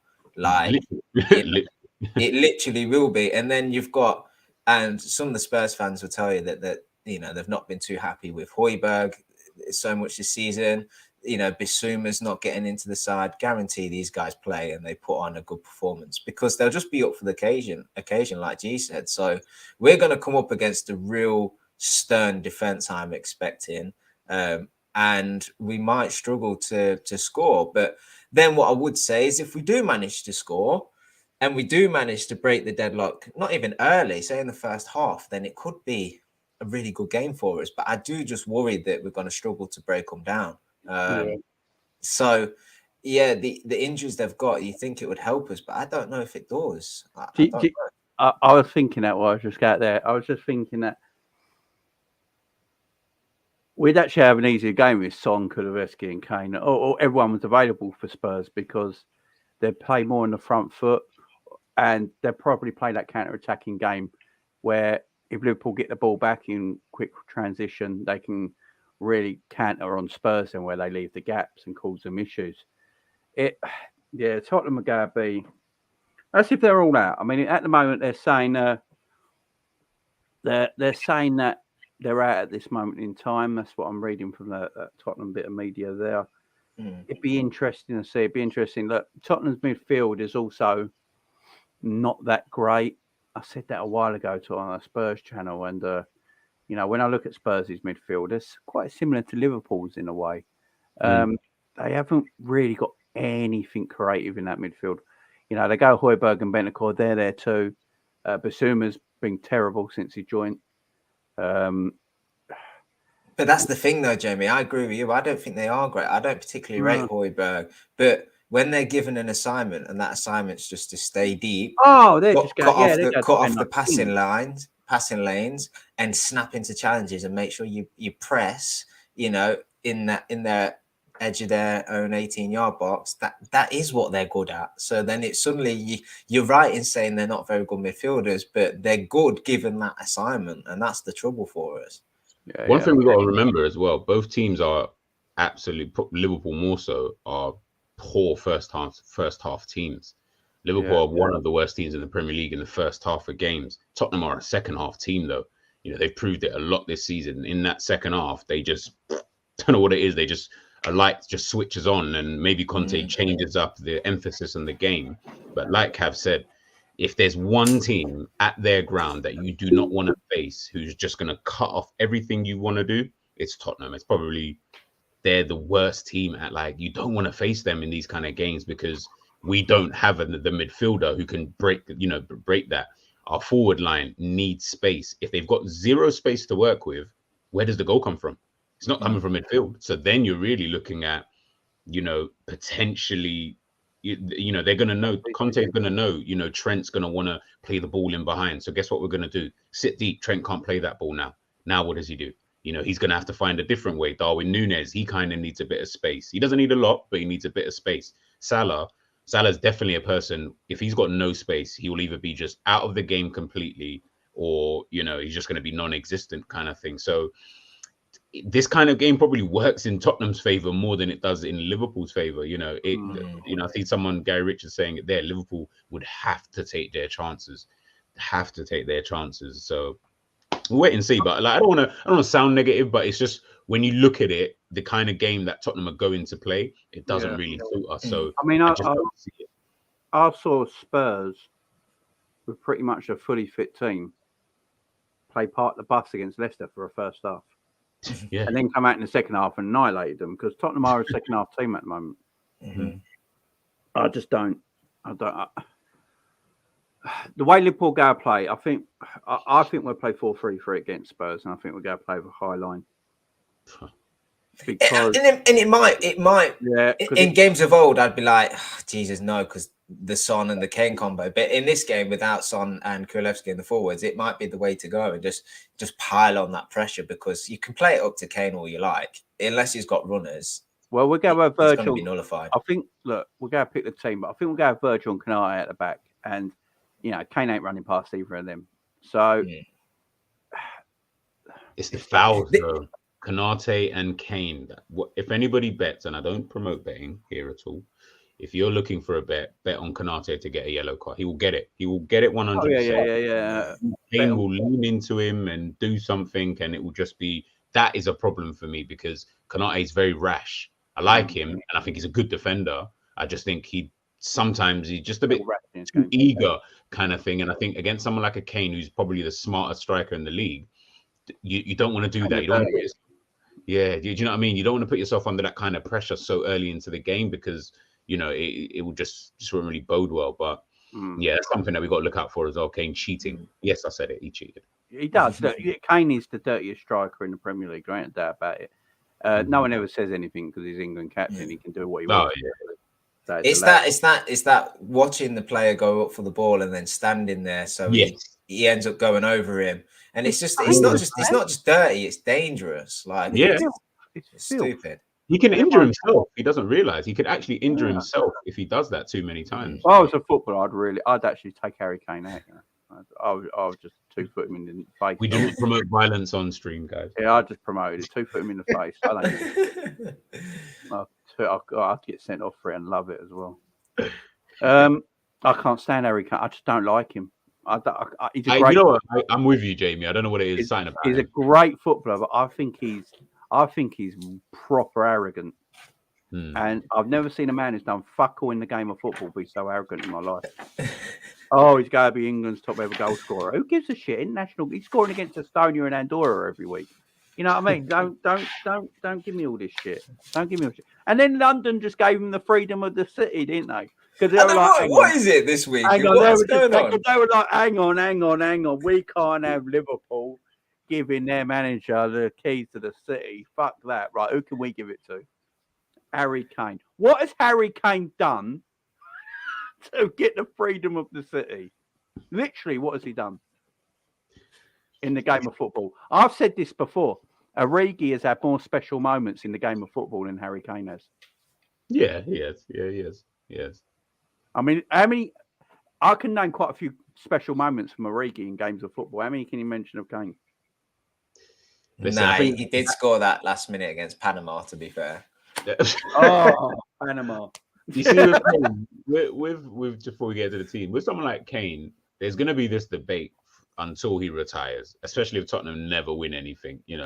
How great do you rank him? I mean, if you beat Shearer's record, do you still rank him as highly as you would? Like, do you have him over like your Thierry Henry's, your Aguero's? And no. Of course, in terms of ability-wise, no. But some people then turn around and say, but he's beat Shearer's record, for example. And I'm like, yeah, which is good, very, very good. It shows that he's a very good goal scorer. But as an overall, he's not really my cup of tea, to be honest. No.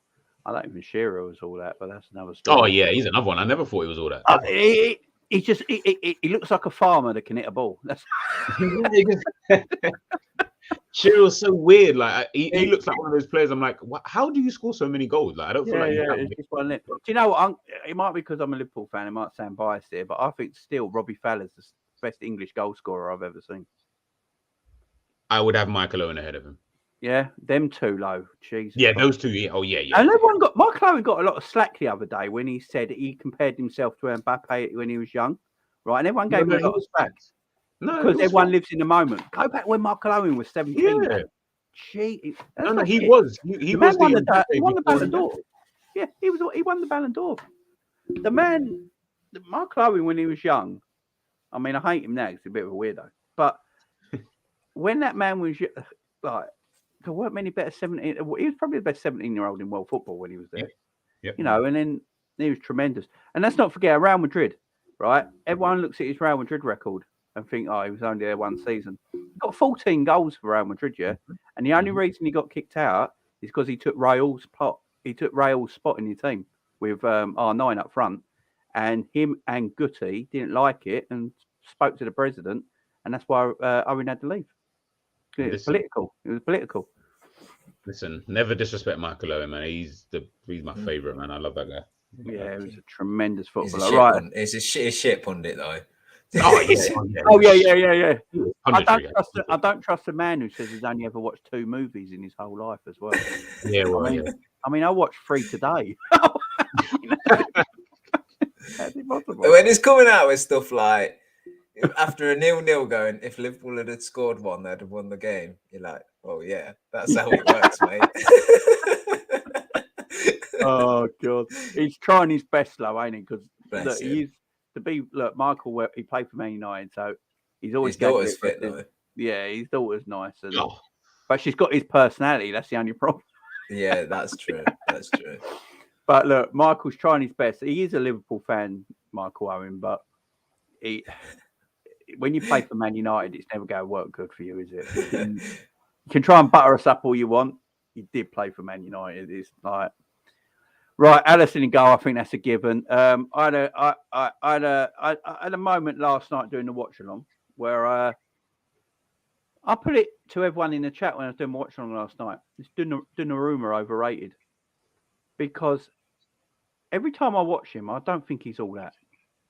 He made 2 saves yesterday that should have been 2 goals. The equaliser was his fault, but it was offside, unfortunately. The first goal was his fault. His handling was weird for a keeper with his size and presence in goal. Yeah, I don't think he's tremendous. I must admit, Jamie, I don't watch him. I don't watch him a whole lot. All the time I won't, because I can only rate players when I watch them. So every time I've watched him, he's always making a mistake. Yeah, every time gets caught out of his feet quite a bit as well. For him, to be honest with you, to be fair. So what do you reckon, G? He's slightly overrated. He's definitely not the player that, like, with the potential that everyone spoke about him. I don't see it. Like, but then again, he's in a day and age where there's Alisson, Oblak. Well, everyone says he's better than Alisson. This is where I'm coming from. Everyone said he's no, hell no. Oh, hell no. No way. He's not even in the top. Courtois, Alisson, I'd probably even have Edison over him. Can't really think. Oblak, I don't know what he's doing with himself. Oblak, Neuer. You know what I mean? Like, I wouldn't put him up there, but he's all right. Like, but yeah, he's not someone. He's the FIFA goalkeeper of this generation, ain't he? Yeah. I think the thing with him was he was at Milan, wasn't he? And he left on a free. Yeah, and I think that was the whole thing. He got into the Milan team really early, and it was like, oh my god, a goalkeeper is this good this early? He was a big lad. He grew his physique early, and it was always like, oh, he's going to be the next best goalkeeper in the world. And that potential that label stuck with him for so long. And then he left on a free, went to PSG, and now he's being judged as a man, and rightfully so, because he's at PSG. You know what I mean? The team that should really be winning the Champions League. And I think them ratings are starting to come down on him because he does make mistakes. And like I say, PSG should really have a goalkeeper the quality of an Alisson or an Edison, or maybe not an Edison because of his style, but they should have that level of keeper, because they have that level of forwards. You know, they spend that much money, they pay the wages, they want to win the Champions League.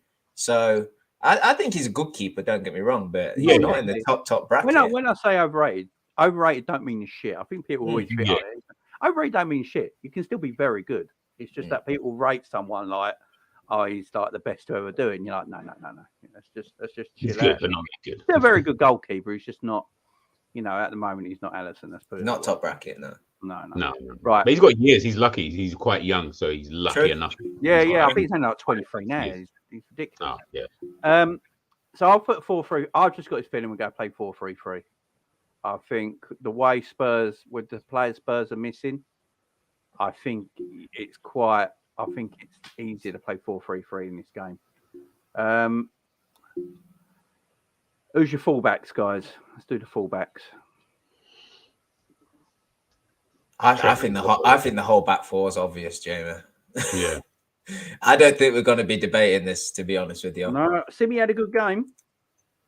He did, to be fair. He had a very, very good game. And I think because the Nunez impact and the youngsters coming on did well and good performances in that Napoli side, I think Simi's not really been spoken about, but he was actually really good on the night.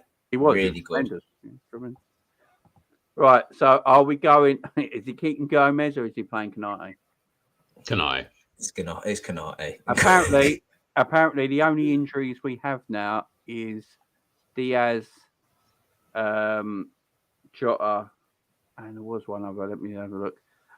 Arthur, Diaz, and Jota. Because apparently Matip's back in training. Okay. But the game's come too soon for him. You see Matip, just whilst you're doing the team and stuff like that. And I think we spoke about this the other day about like centre backs and stuff like that. And I put it out in a tweet today. We need someone to replace Virgil at some point in time. I feel like that's not something that we're concerning ourselves with when we really should. No, we need to be looking at it. Yeah. How old is Matip? Same age as Virgil. How old is that? 30. Oh, he's only 30. I thought he was older. Oh, okay. I think 30, 31. He might be. Let me have a look, guys, because I can't remember. It's 30 or 31. Yeah. Okay. Yeah, it's 31. Yeah. Oh, 31. Yeah. So again, I'm looking at, and I love Matip. I really do. I think if he was not injury prone, he would be partnered alongside Virgil, and Kanate would be the backup to one of those two if he just wasn't so injury prone. But we need to start. Sorry? That's a decent free centre back. Yeah. This is 4, really, if you think about it. How many other teams have got 4 really good, decent level of centre backs? But I'm looking at it and I'm thinking, again, these are areas I don't want to get into a situation like we are in now, for example. Right wing, we have no one to play there. If Salah gets injured tomorrow, we are absolutely pissed because no one else can really play that kind of position. I don't want to get into that situation with centre backs. Don't get me bloody. You deserve to get a cough there. Yeah, you deserve to heave your chest. I just think we should be kind of looking at, we need to be a bit more. One thing Liverpool is, we're quite reactionary with our transfer dealings. We are. Yeah. We need to be a bit more proactive with it. I'm not saying you go out and sign Virgil van Dijk, equivalent, but I am saying that you maybe look at a Kanate style type of individual who you're saying, you know what, if Virgil's dropped off a little bit in a couple of games, someone else can kind of step in, to be honest with you, just because he can't play all the time. He's playing so much as it is. So it's going to wane after a while. I think this season is going to be his last season, in my opinion, that you're going to see a high level of Virgil van Dijk. I think next season you're going to notice more of a drop off, but that will just be because of age, pace, strength, all these kind of things. Yeah, things are going to start fading a bit. Even in that position, and it's the only position I think this way, is that I'd just be happy with like a 20 million pound signing, 24, 25, 26, I don't mind, and just stays for 2-3 years and moves on. I'm not looking for a youngster that's going to be here for a decade, but just that stopgap, not stopgap, but you know what I mean, an extended stopgap. Man City signing Akanji. I mean, I know Nunez ripped him to shreds, but for the fee and the experience he's got in Europe, it's a good signing. They'll probably go out and sign. They'll get by with these defenders at the minute, and they might go out and sign a really good centre back, and then he'd have done his job. I feel like we might get to a point where we need to do that. Definitely. Agreed. Yeah. Agreed. So that's our back four on goalkeeper. So the midfield three guys, midfield three. So Henderson is available. He was just rested against Napoli because it what happened to his knee before, but apparently he is available. Thiago's available. Fabinho's available. Keita and Ox are available. God, I haven't seen Keita in bloody ages. Jesus, We're starting to get our players back, which is nice at least. Jay, don't jinx it. We've been here before. There's only 2 weeks of the World Cup, so it's That's true. It's like, you know what I mean. Get Thiago in there because I was gonna say that's the obvious one. Let's get Thiago. Thiago plays.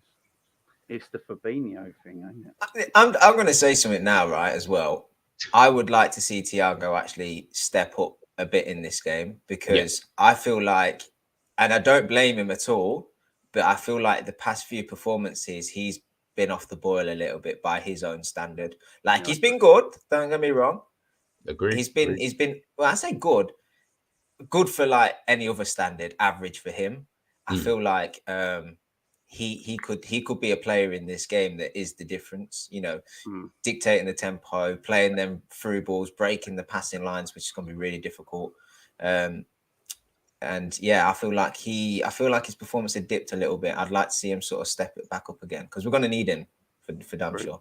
Agreed. Right. I don't think Fabinho plays. No, same. I agree. I think Hendo plays the 6. Agreed. Okay. All right. Because good start. I actually like Hendo in the 6 as well. To be fair, I at the moment, if I was going to choose that Fabinho and Hendo in that position, I might be picking Jordan in that 6 area. I'll go with Jordan. On the right hand side, then. So I think Thiago and Hendo are definitely starting. Elliot. Would you put Elliot in there or Navigator? No. I'm not even joking, guys. I'm not even joking. We're not doing this, Jay. It's Elliot. Come on. It's gonna be Elliot. It'll be Elliot. Or Milner. Aaron just reminded us right. I think Milner has to have a week off because he's got a concussion. So yeah. Concussion protocol. You're not allowed to play for a week, are you? You're not even allowed to train. Serious? Yeah, that's any concussion protocol. You're not allowed to train or play for a week. Do you remember when it happened to Mo and we missed the second leg of the Barcelona game? Yeah. And he weren't allowed to train or do anything for a week. Yeah. Oh, I did not know that. Milner has got concussion. He won't even be training this week. I always, you know what? I always obviously watch that Barcelona game back, and I always wonder why we had that starting lineup. And you're right. It's because Mo had to miss. Yeah, Mo was fit. He was fit as a fiddle and all that. He could have played, but because he turned up. He turned up with the never give up top on. He was celebrating, running around like a madman. He was fit, but because of protocol, you're not allowed. You got to have a 7-day thing where you're not even allowed to train. I think it's right. We've got to take concussion seriously. It's your brain. I mean, Klopp's not. I didn't watch his post match, and he's obviously not done his press conference for this game yet, as it is tomorrow. So I'm not certain if he is actually concussed. No, I'm not sure either. I'm not sure either. But if he is, he's definitely out. Yeah. Any blow to the head, I would literally say you shouldn't play her for a week anyway. We got to take these head injuries more seriously in sport, I think, because you've only got one brain. If it's fucked, you're fucked. You know what I mean? And I thought it was silly that he come out for the second half. To be perfectly honest, I thought that's why I didn't think it was that serious. A dead rubber game. He's had a knock on his head. Even if he's saying I'm all right, you just don't take the risk, man. Not with head injuries. Did you see the welt though by his eye? Yeah. He's had a corker. It's not worth the risk, is it? Just let him. Milner shouldn't be needed. Anyway, that's one of them situations where had he have fallen down and or you'd hear about it in a few weeks he's got sort of long-term injuries and stuff, you look back and go, why did we take the risk? But in the moment you feel like the risk isn't that high. I think with head injuries you just have to be, I'm sorry, don't care what's on the line in the game, don't care what the impact is on your team. It's people's lives at the end of the day. You just don't take the risk. I think it was, to be honest, quite stupid that he come out for that second half.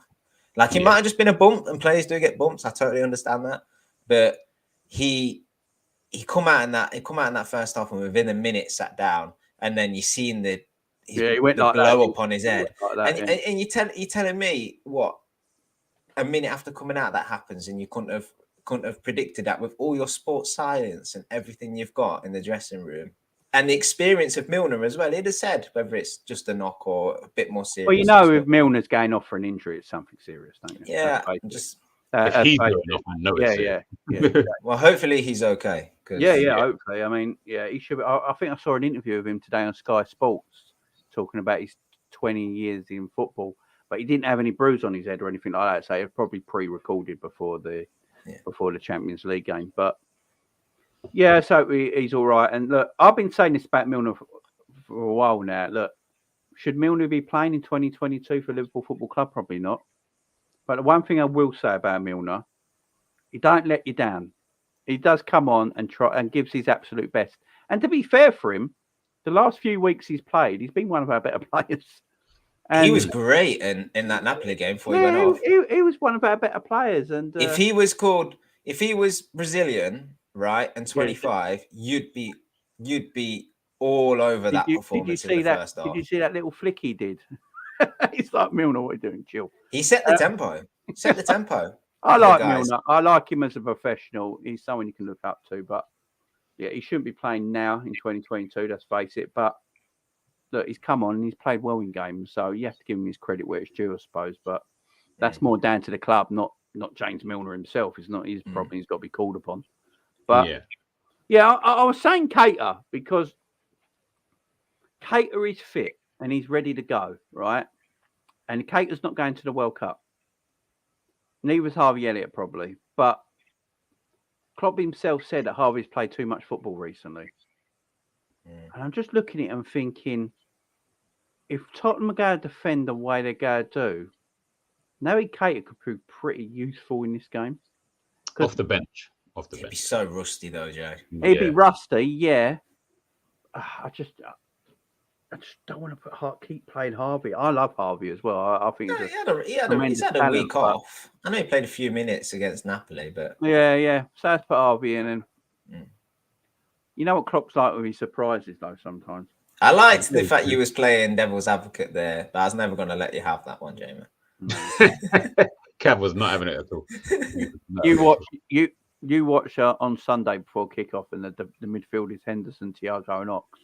You wait until it's Bajatic in there, then we're really kicking. Oh, can we just have 2 seconds just to talk about the youngsters when they came on against Napoli?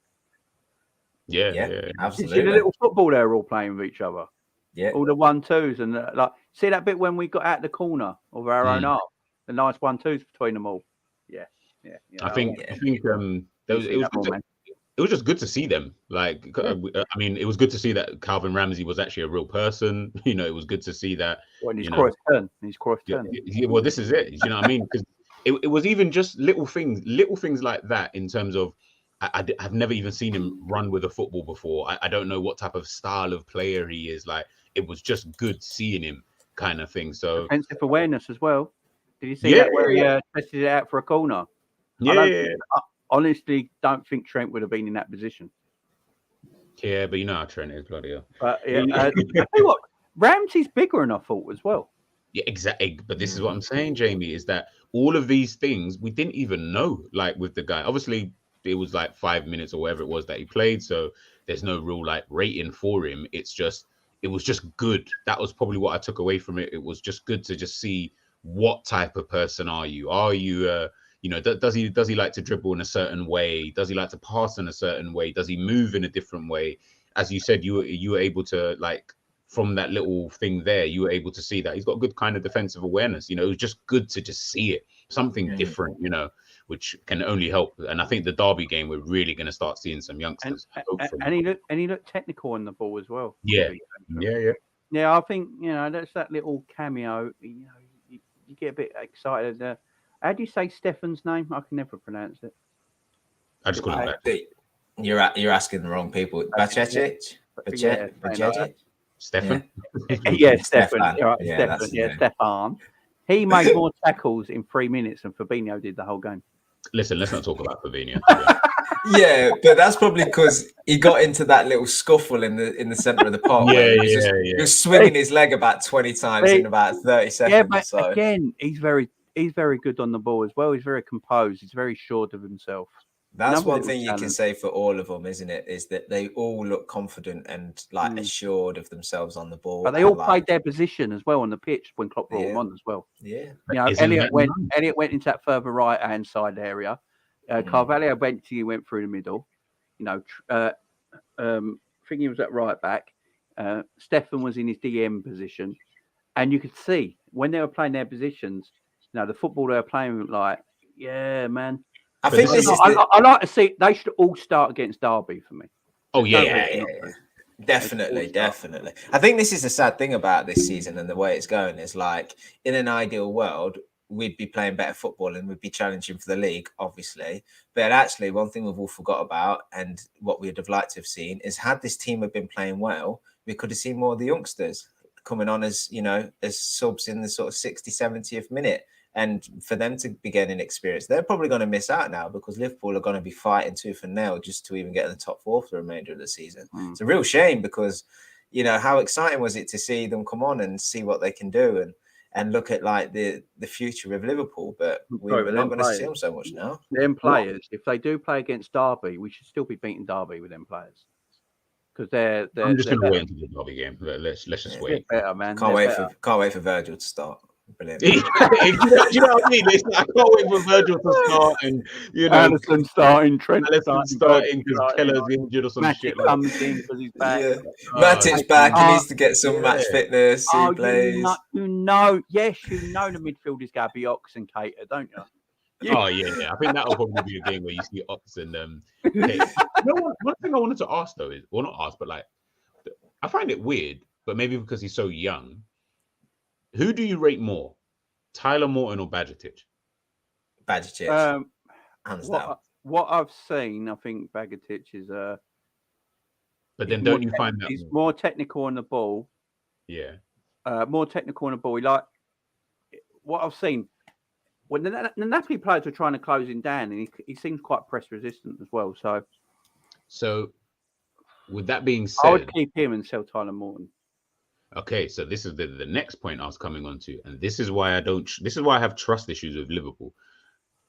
I can also see a scenario where Klopp will just promote a Bajcetic, bring back Tyler Morton, and only then sign your one midfielder because he will have Tyler Morton, Bajcetic, whoever that one midfielder is, Conrad and then.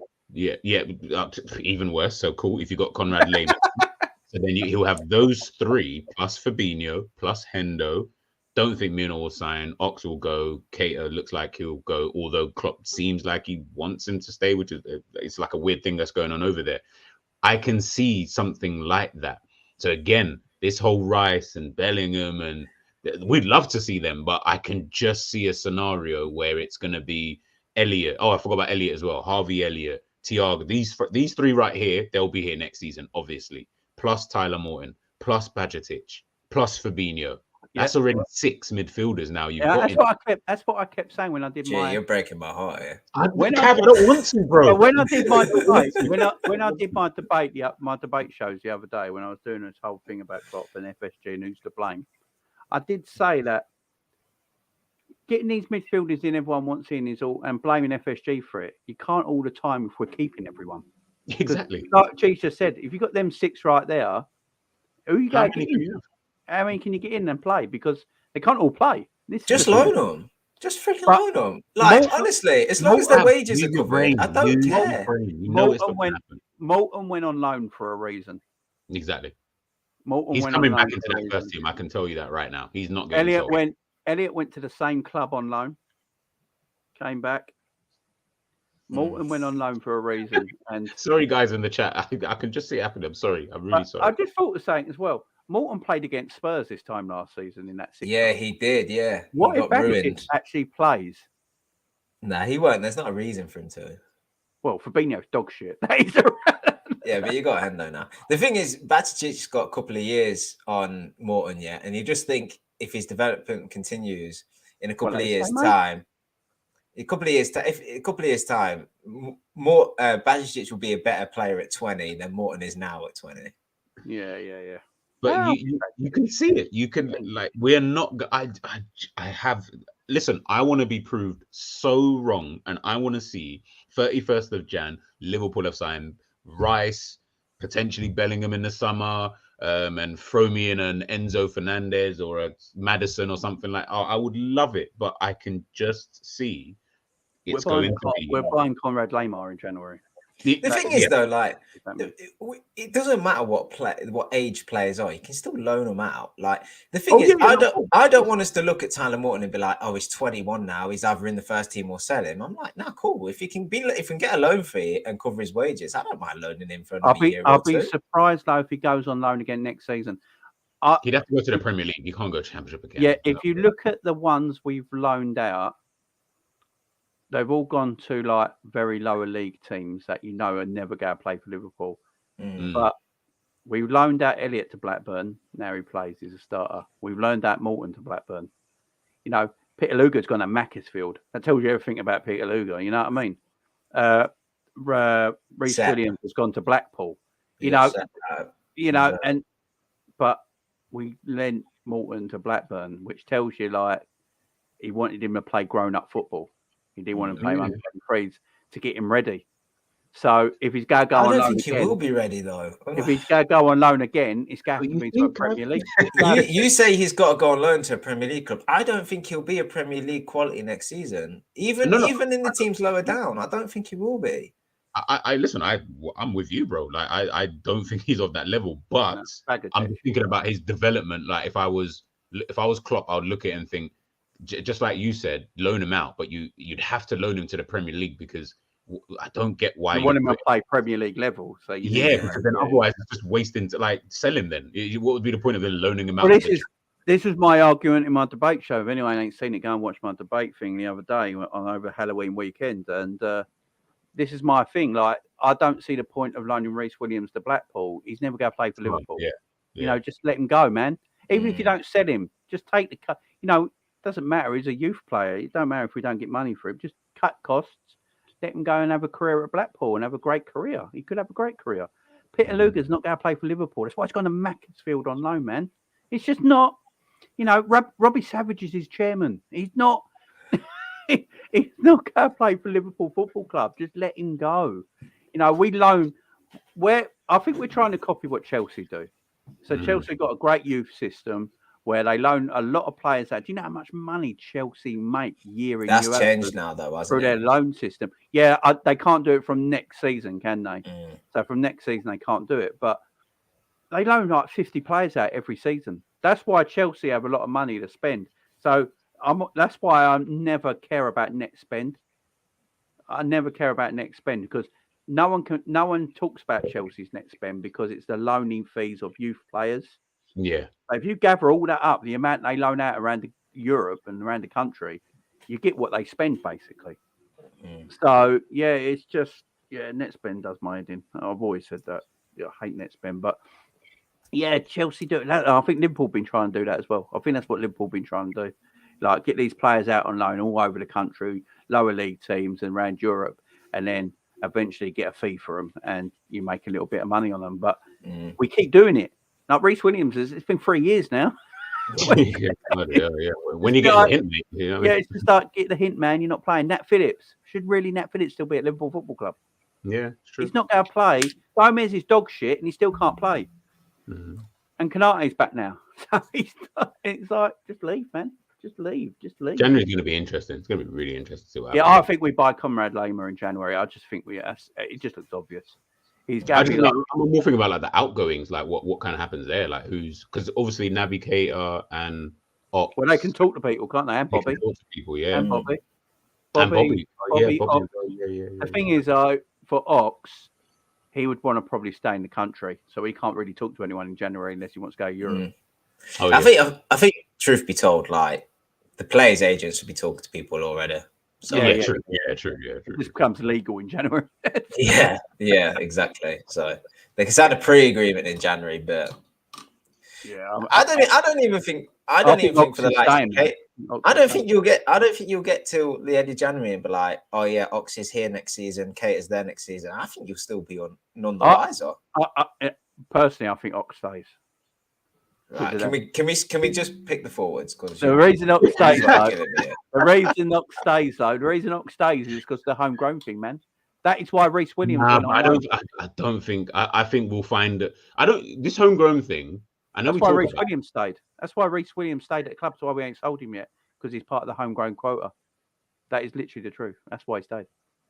I think we'll be. I think we'll be fine with the homegrown. I don't think it will be that bad. Because Ramsey don't count, does he? Because he's Scottish.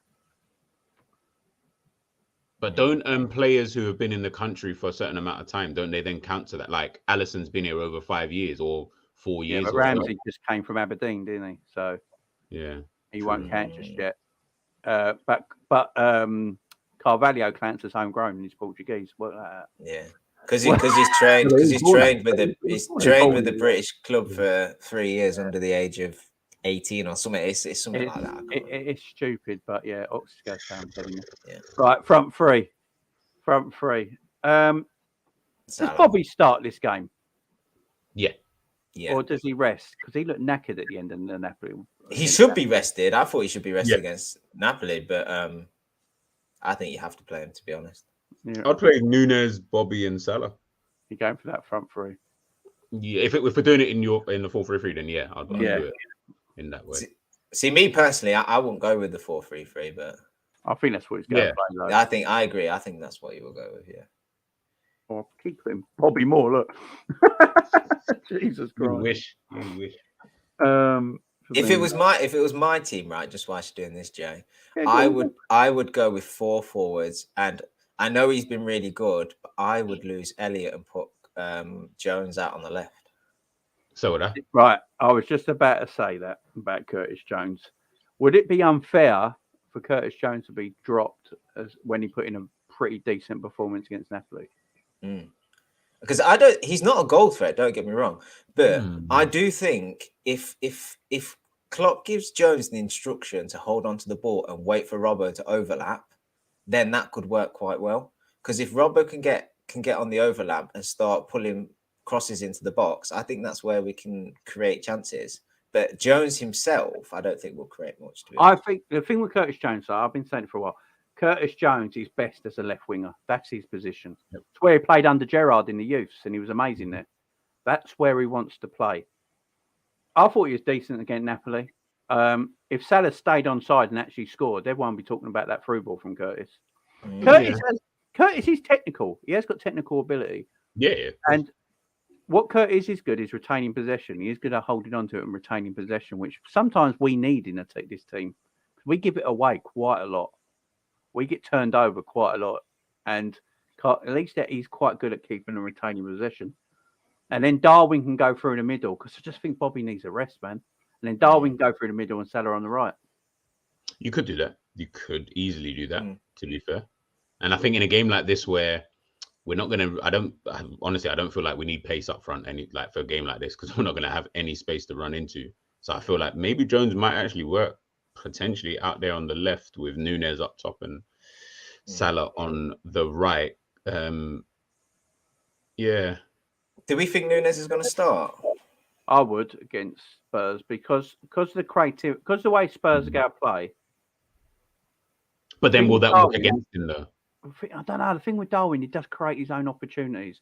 And look, one thing Darwin ain't scared about doing is shooting. And we always moan that no one takes a shot in this team. You know, and Darwin ain't afraid of shooting outside the box, getting a chance, knocking it down. The thing is, though, if Darwin can isolate his fullback, he's skinning him alive. And he's a bully as well. He's much chance of that, though. The thing is, though, he's a shit ass as well. I think we just got to start playing Darwin. I think the thing if Darwin starts is I want to see that movement and finish like the goal he scored against West Ham. I just need him to be that fox in the box. He is a threat from set pieces. Yeah. When I watched our first goal, I actually thought it was Virgil's header. It's actually Darwin's. Yeah. It was actually Darwin who got the header that Salah scored from.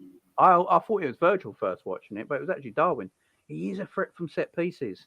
Mm-hmm. So is Kanate as well. It might be where we get some that's what success. I'm saying. That's why I'd still go with Darwin in this game, because if it is going to be a tight game, set pieces might be how we score. He could also get sent off. I mean, that's Nunez. But there's also that. Eric Dyer, I feel like him and as long as if he uppercuts Harry Kane, I don't care. Take the risk. I'm telling you now, if Romero starts, he's going to be winding Nunez up all game. Well, Romero's apparently I think out. So if he stays out, then I think it is tricky. It's like, I agree with you, Jamie. He is someone who creates his own chances. But in those games that he's creating chances, I can't think of any team that was so defensive, if I'm being totally honest. I don't know. What did he play against Leeds? He did, yeah. He played against Leeds, but he didn't play against Forest. Okay, so he didn't play against Forest. So you're looking at some like the Leeds game. Leeds were really good at kind of closing the lines a little bit while still being quite good on that on the counter attack. Obviously, they had fast players, Somerville, Aronson running from midfield. Adams was just controlling that midfield on his own kind of thing. So I know Tottenham have players out. Nunez, he's so true. Honestly, man, this is why he gives me such a headache, because I just don't really know what to do with him anymore. Because I agree he creates his own chances, and I also agree he takes shots and stuff like that. But in games like this, I'm looking at him and I'm thinking, I just feel like you're just going to just kind of go to waste. You're not really going to be able to do what you do best, which is you can run in behind. As you said, if he isolates his fullback, game done. He'll beat that. I don't care who it is. He'll beat the fullback because he's got the pace and the strength to do it. But Tottenham will probably go 5 at the back. Their 5 at the back is, I know teams do it, but they're probably the best at being drilled at actually doing it. And they're not going to move, are they? They're not going to move at all. So it's like, so then when does Darwin then become, useful? I feel like he comes up against tired legs. Impacts up against tired legs. But that's right. The thing is, if look at Liverpool and how they played last season, and then you think we've then signed Nunez, we would have expected this season to have played exactly the same, creating all these chances from Robbo, Trent, Salah. And Nunez was signed to be the man in the box to finish him off. Well, that's what Liverpool fans think, but I honestly don't think that's what Nunez was bought for. But then the other thing is, he is a pressing machine. So if I don't know if Spurs will try to play out from the back, but if they do, that may be where you get some joy. I mean, they could try to play out back. If they're going to be so deep, they ain't going to have no. I mean, watch Spurs surprise us. We'll just watch them bloody surprise us. If Spurs play, I'd love, Spurs just play front foot, with their slow back 4. I mean, I'd just leave Darwin and Mo cheating then on the halfway line. You just tell them don't come back, just stay on the halfway line. Yeah. With their slow back 4, what Darwin against Dyer. Jesus Christ. That's the thing, though. You probably need him to rough people up and not dive, but you know what I mean, play act and try to buy penalties and stuff like that. Because FC, that's what I've been asking us to be for years now. You've got if they play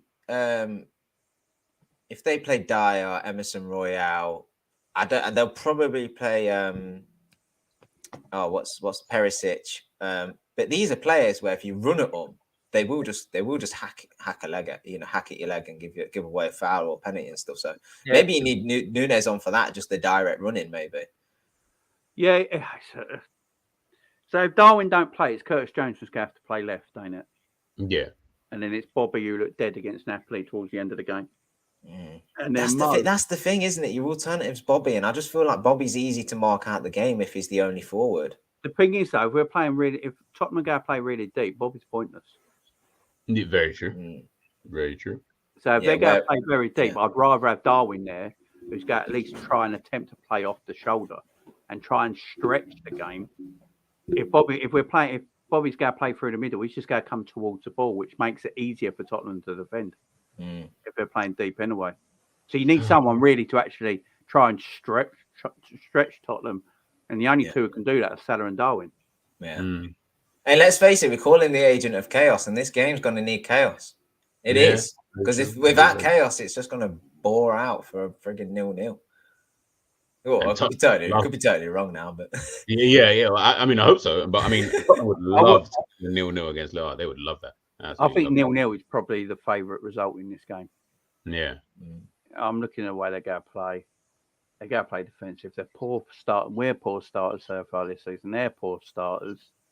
They come into it more in the second half, but a lot of their attacking options not going to be available to them. It's going to be Harry Kane. So, and Harry Kane is quite isolated up against Virgil and Kanate. So, would it be fair to say this is the two most inconsistent sides in the league playing each other at the minute? I don't know if Tottenham are inconsistent though. This is the thing. Yeah, I feel like they have winning. Yeah. They're just shit. Yeah, literally, they just play shit. Maybe. It's like they do keep winning. I only think like 3 points behind City. They keep winning games of football, but their football is terrible. It's like it's boring. They should have won their Champions League group 2 games ago. I mean, it went down to the last game in a weak group. Did you see Harry Kane dancing in the dressing room? Beating Marseille and Sporting Lisbon to the group. Jesus Christ. Cringe. It is, isn't it? It actually is, yeah. But score predictions then before we finish, Cav. I think we'll win 1-0. Yeah. Yep. I'm going 1-0 as well. I think it's going to be such a tight game. I can see 0-0 or 1-0. There'll only be one goal in it. Yeah. 1-0 or 0-0 is what I can see. Jake. Same as you. 1-0 or we'll either win it 1-0 or we won 0-0. Yeah, Salah pen. And it'll be nail biting at the end. It'll be Bobby. I bet you we Bobby bloody. He scored against them before we won the league, though, didn't we? Yeah. That's what it with Tim Sherwood was commenting. Was it Tim Sherwood at the time commentating on it? Oh, I'm not worried about this. Yeah, we'll deal with this. And then that way he's talking. I got PTSD from Spurs games because I went to the Spurs game at the end of last season when we were chasing the league and we were on a winning run, and I was like, I've got to go see this team before they in this title winning season. And the past few games I've been to watch Liverpool, we've not won. So I was like, I can't be the bad luck charm. I paid a lot of money for the ticket, let me add, because I had to buy it on resale. I got there, I watched the game, and we drew, and we lost the league. I was like, why did I do it? I knew that me turning up would cost us. I couldn't help myself. That the game last season? Yeah, the 1-1. Yeah, fucking hell. But that's what I'm saying. That the Tottenham ain't going to play like that because they can't. They haven't got their. Look, Conte and Simeone are very similar, but Conte actually allows his forwards to be forwards. That is literally the only difference. With Conte, just a forward is a DM. It's just. But Conte just allows his forwards to do it. But the problem is, no Richarlison, no Kulusevski, no Son. I don't know who else they actually have in their squad who can play there. Listen, I think they do. Lucas Moura, is he still there? Yeah, and you'd be so surprised, man. They'll turn up and you'll think, "Fucking hell, where's this Tottenham been the last bloody?" All the surprise us and well, it's Liverpool. Liverpool are the game that everyone wants to win. Yeah, exactly. We're Christmas Day to a lot of teams. They got Brian Gill and Lucas Moura, so they're just going to have to go with Kane and Lucas Moura up top as a two. Gill. Lucas Moura, yeah. I mean, they're gonna have to pack out the midfield, or they're either going to put 5 in the midfield or 5 at the back. They're going to play 5. They're going to play 3-5-2, ain't they? That's what they're going to play. Yeah, 3-5-2. Yeah, that's what they're going to play, and I think they use it. Is it Doherty as their fullback at the moment? No, Jed. You know what's going to happen? I hope they play Emerson Royale. That'd be beautiful. No, do you know what's going to happen? We're going to be questioning why they haven't played Jed Spence all season, and then this guy's he's going to play on the. He's going to play. On loan. Has he? I thought Jed Spence just went on loan. That's what someone just told me. He's looking. Jed Spence plays. I'm telling you now, he'll do something because it's just what happens, man. It's terrible though. I've never seen hype over Jed Spence. I never got it. He's like a weird. Right, better than Emerson Royale. Let's put it that way. Yeah, I'm better than Emerson Royale. But Jed, don't say this because Diaz. Hang on. Can you imagine Darwin Nunez against Emerson Royale all game? Yeah, but I said this about Diaz versus Emerson No, Royale. not just like you're beaten for everything. I'm talking about the violence. Right. I'm telling you what, man.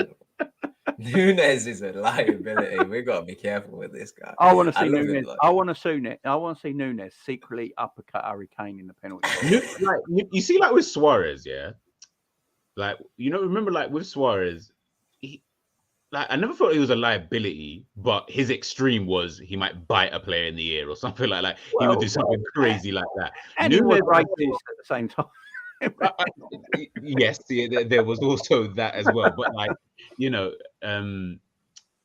I look at someone like Nunez, I always feel like he'd be more of a liability than like a Suarez or something. Because Suarez didn't throw punches and Darwin does. Yeah, he never really did all that kind. I mean, like I said, he bit people and he was a racist, so I guess there's that. But if Nunez doesn't go that far in terms of that, he'll just get silly bookings, standing in front of the ball for too long, pulling a play. You saw what he did in the game against Napoli. I was like, you got to be in the Prem. Listen, they'll probably book you for something like that. Yeah. You just got to be careful. Nunez and Suarez, they'll both miss 8 games, but Suarez will do 1 incident. Nunez will be across 5. That's Yes. But I think Henry compared Darwin to Suarez, didn't he? Yeah. In the Champions League, because let's face it, CBS's Champions League coverage is the best. Oh yeah, I love it. With Mika, Omri, and Carragher, and what's the lady's name? She's Kate Abdo. Yeah, I mean, why that ain't on? Like, get them on BT Sport for Champions League coverage, please. But don't, because they'll just walk. Oh, they won't be allowed. They won't be allowed to do it. So basically, BT's clock. So it's for America. It's for American fans, and no disrespect to anybody in America, but right. You watch the sport a bit differently, so they can have good vibes over there. I see Carragher opening beers and stuff like that. Yeah, how is Carragher allowed to work over there, but then he comes back for Sky? Didn't Kate used to work for Sky though? Yeah, she's been Sky Sport News, didn't she? Yeah, I'm sure I used to see her on Sky. Well, it's a London-based office, ain't it? Studio that just goes to America. But it's funny, isn't it, when you see them images online where it's all just green screen. Like obviously not when they're in the stadium, but when they're in the studios it and looks that. Amazing. You think, what? And it's just simply a green screen. The Monday Night Football one is the one that gets me. Because they usually have I don't know how to describe it, but the angles of the walls behind them, and then they have all the badges on and stuff, and then like the stats and what have you. But it's all just green screen. It looks so basic when all of the stuff's taken down. Big up John Conway. He's been a member for 6 months, by the way. Big up to John Conway. Yeah, big up to you, John. Big up. So member videos. So when the World Cup starts, member videos, we're going to be doing the sticker album all together. I'm going to be doing the World Cup sticker album and the member videos, and I'm also doing it virtually because you can do it online as well, can't you? So everyone can join in with that, and we can swap stickers and shit like that and fill up the book together. So that's what the members are getting, and then the World Cup's going to be mad because I'm going to be doing videos every single day. I'm going to be doing match reviews of all the games every evening. I'm going to be doing a watch along of one game as well every day. It's going to be mad. I can't wait for it in that way. Media will wait till Syria's over here. Yeah, Henry compared him because he said, like, as you're saying, he's got that mad cat persona about him where you don't know what he's going to do. And they say the greatest players in the world, in any sport, not even sport, in anything in life, to be great, you toe the line of madness and greatness. Yeah. You think of all the greatest sportsmen in their sport, they've all got a bit. Saint in them, ain't they? Saint in them. Yeah. Right, guys. Thank you very much for joining me today, G. Thank you very much, Cav. Thank you very much. I do appreciate it. No bother. Enjoyed it, guys. Enjoyed it. Yeah, guys in chat, thank you very much. Don't forget to like on the way out. If you watch it on the replay, like. Don't forget to subscribe if you're new around here. We're about 170 away from 3K now, so come on, guys. Get in there. So subscribe if you're not subscribed. Share it around, guys, as well. Share the channel to your friends. Get them to subscribe. And guys, I will be back tomorrow for another video. And then I'm off Saturday. No video Saturday, but back Sunday because it's my daughter's 2nd birthday on Saturday. So happy birthday to her. But be back. So Friday and Sunday, guys. So see you then. Big up to everyone. Thanks for joining. Goodbye for now.